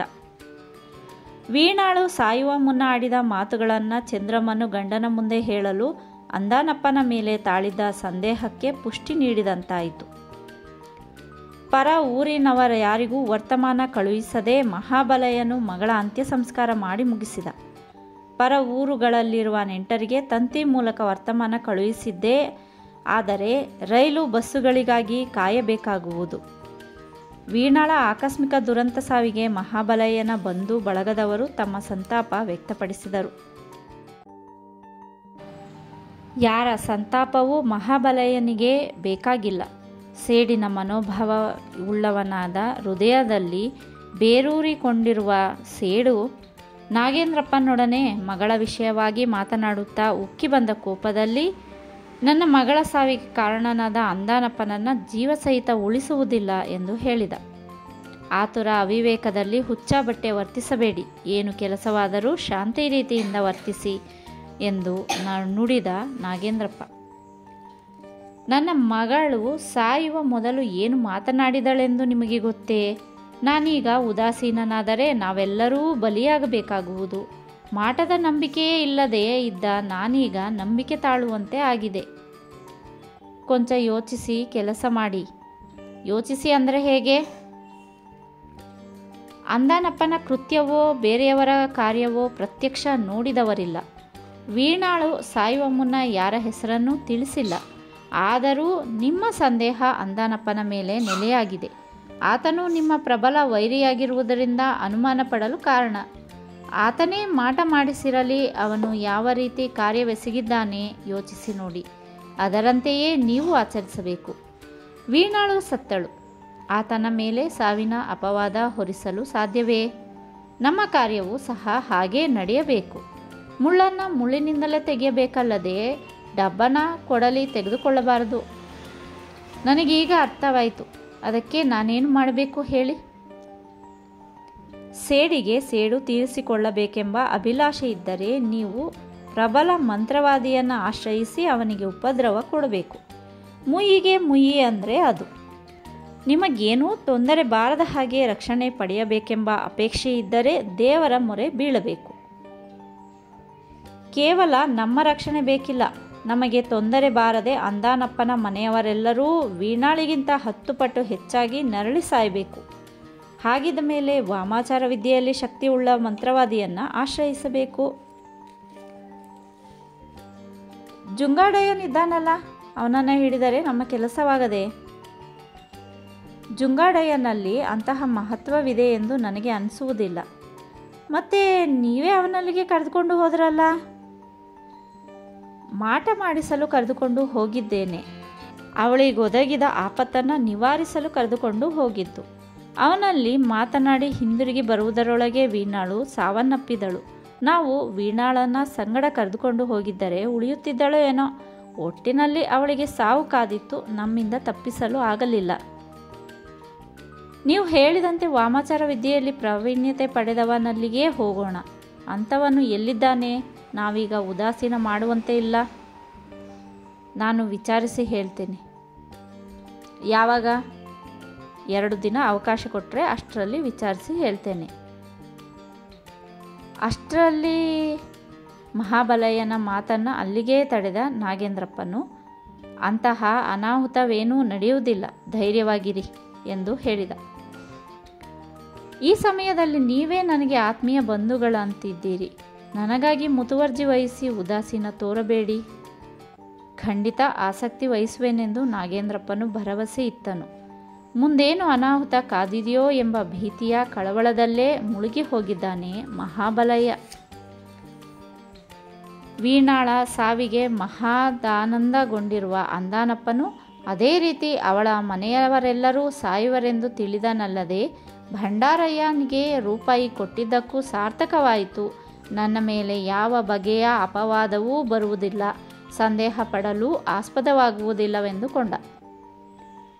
ಈ ಸಂತೋಷ ವಾರ್ತೆಯನ್ನು ಭಂಡಾರಯ್ಯನ ಬಳಿ ಹೇಳಬೇಕೆಂದುಕೊಂಡನಾದರೂ ಆತನು ಎಚ್ಚರಿಕೆ ನೀಡಿದ್ದನ್ನು ಗಮನಕ್ಕೆ ತೆಗೆದುಕೊಂಡು ಹಿಂದೆಗೆದ. ಪತ್ರ ಬರೆದು ತಿಳಿಸಲು ಮನಸ್ಸು ಬಾರದಾಯಿತು. ಆದರೂ ಮನಸ್ಸು ತಡೆಯದೆ ಬೇರೆಯವರ ಹೆಸರಿನಲ್ಲಿ ವೀಣಾಳ ಮರಣ ಸಮಾಚಾರವನ್ನು ಬರೆದ ಪತ್ರವನ್ನು ಕವರಿನಲ್ಲಿಟ್ಟು ಭಂಡಾರಯ್ಯನ ವಿಳಾಸ ಬರೆದು ಟಪಾಲು ಪೆಟ್ಟಿಗೆಗೆ ಹಾಕಿದ. ಆಗ ಮನಸ್ಸಿಗೆ ಏನೋ ಒಂದು ವಿಧದಲ್ಲಿ ಸಮಾಧಾನವಾದರೂ ಭಂಡಾರಯ್ಯನೇನು ತಿಳಿದುಕೊಳ್ಳುವನೋ ಎಂಬ ಭೀತಿ ಕಳವಳವೂ ತಲೆ ಹಾಕಿತು. ತನಗೆ ಬೇಕಾದವರ ಮೂಲಕ ಮಹಾಬಲಯ್ಯನ ಕಾರ್ಯ ಚಟುವಟಿಕೆಯನ್ನು ಅರಿಯುತ್ತಲೇ ಇರುವವನಾದರೂ ಪೂರ್ಣ ವಿಚಾರ ತಿಳಿಯಲಾಗುತ್ತಿಲ್ಲ. ಆದರೂ ನಿರಾಶನಾಗದೆ ಸಾಧ್ಯವಾದಷ್ಟು ತಿಳಿಯುತ್ತಲೇ ಇರುವನು. ಮರಳಿ ಮಣ್ಣು ಸೇರಿದ ಮಗಳ 3 ದಿನ ಹಾಲು ತುಪ್ಪ ಮತ್ತಿತರ ಕಾರ್ಯಗಳನ್ನು ಮುಗಿಸಿದ ಮಹಾಬಲಯ್ಯನು ಆ ಚಿಂತೆಯಲ್ಲಿಯೇ ಕುಳಿತಿರಲು ನಾಗೇಂದ್ರಪ್ಪನು ಬಂದನು. ಆತನ ಮುಖ ಕಾಣುತ್ತಲೇ ಈತನು ತನ್ನ ಕೆಲಸ ಮುಗಿಸಿಕೊಂಡು ಬಂದಿದ್ದಾನೆಂದುಕೊಂಡು ಸುಖ ಆಗಮನವನ್ನು ಬಯಸಿ ಕುಳಿತುಕೊಳ್ಳುವಂತೆ ಹೇಳಿ ಮುಂದಾಗಿಯೇ ಮಂತ್ರವಾದಿಯ ಬಗ್ಗೆ ಪ್ರಸ್ತಾಪ ಮಾಡಿದ. ವಾಮಾಚಾರ ವಿದ್ಯೆಯಲ್ಲಿ ಹೆಚ್ಚಿನ ಪ್ರಾವೀಣ್ಯತೆ ಪಡೆದಿರುವ ಇಬ್ಬರು ಮಂತ್ರವಾದಿಗಳಿದ್ದಾರಂತೆ. ಒಬ್ಬನು ಪಂಜಿನಪುರದಲ್ಲಿರುವನಂತೆ, ಆತನ ಹೆಸರು ಭಂಡಾರಯ್ಯ. ಇನ್ನೊಬ್ಬನು ಕಾಳಿಬೆಟ್ಟದಲ್ಲಿರುವನಂತೆ, ಅವನು ನಾಮಧೇಯ ರಾಮಗಿರಿ ಅಂತ. ಮಂತ್ರವಾದಿಯರ ಬಗ್ಗೆ ವಿವರಣೆ ನೀಡಿದ ನಾಗೇಂದ್ರಪ್ಪ. ಇಬ್ಬರೂ ಆ ಊರಿನಲ್ಲಿಲ್ಲ. ಅಂದಾನಪ್ಪನು ಯಾವ ಮಂತ್ರವಾದಿಯನ್ನು ಆಶ್ರಯಿಸಿರಬಹುದು? ತನ್ನ ಸಂಶಯ ಹೊರಗೆಳೆಯಿದ ಮಹಾಬಲಯ್ಯ. ಅದೇನೋ ನನಗೆ ಗೊತ್ತಿಲ್ಲ. ಅಲ್ಲಿಯವರೆಗೆ ಹೋಗದೆ ಇಲ್ಲಿಯೇ ಯಾರನ್ನೂ ಹಿಡಿದಿರಬಹುದೆಂದು ನನ್ನ ಭಾವನೆ. ನಾವೀಗ ಯಾರಲ್ಲಿಗೆ ಹೋಗೋಣ? ಕಾಳಿಗುಡ್ಡ 300 ಮೈಲಿಗಳ ದೂರದಲ್ಲಿದೆ. ಪಂಜಿನಪುರ 150 ಮೈಲಿಗಳ ಅಂತರದಲ್ಲಿದೆ. ಕಾಳಿಗುಡ್ಡಕ್ಕೆ ಹೋಗುವ ಬದಲು ಪಂಜಿನಪುರಕ್ಕೆ ಹೋಗೋದು ಉತ್ತಮವೆಂದು ನನ್ನ ಭಾವನೆ. ಆ ಮಂತ್ರವಾದಿಯನ್ನು ಇಲ್ಲಿಗೆ ಕರೆದುಕೊಂಡು ಬರಬೇಕಾಗುವುದಲ್ವೇ? ಅಲ್ಲಿಗೆ ಹೋಗಿ ಮಂತ್ರವಾದಿಯೊಡನೆ ಮಾತನಾಡಿದ ನಂತರ ತಿಳಿಯುತ್ತೆ. ಯಾವಾಗ ಹೋಗೋಣ? ನಾಳೆಯೇ ಹೋಗೋಣ. ಹಾಗೇ ಆಗಲಿ. ನೀವು ಬೆಳಿಗ್ಗೆ ಇಲ್ಲಿಗೆ ಬನ್ನಿ, ಇಲ್ಲಿಂದ ಹೀಗೆ ಹೊರಡೋಣ. ಬರುವೇನೆಂದು ಭರವಸೆ ಇತ್ತ ನಾಗೇಂದ್ರಪ್ಪನು ಅಲ್ಲಿಂದ ಹಿಂದಿರುಗಿದ. ಅಂದಾನಪ್ಪನ ಮನೆಯಲ್ಲಿ ಒಂದೇ ಒಂದು ಪಿಳ್ಳೆಯೂ ಉಳಿಯದಂತೆ ಸಾಯಿಸದೆ ಬಿಡಬಾರದೆಂದು ಮಹಾಬಲಯ್ಯನು ತನ್ನಲ್ಲಿಯೇ ಶಪಥ ಮಾಡಿಕೊಂಡ. ವಯಸ್ಸಿಗೆ ಬಂದ ಮಗಳು ಕಾಲವಾಗಿರುವುದರಿಂದ ದುಃಖದ ಸಂಗಡ ಕ್ರೋಧವು ತಲೆ ಹಾಕಿದೆ.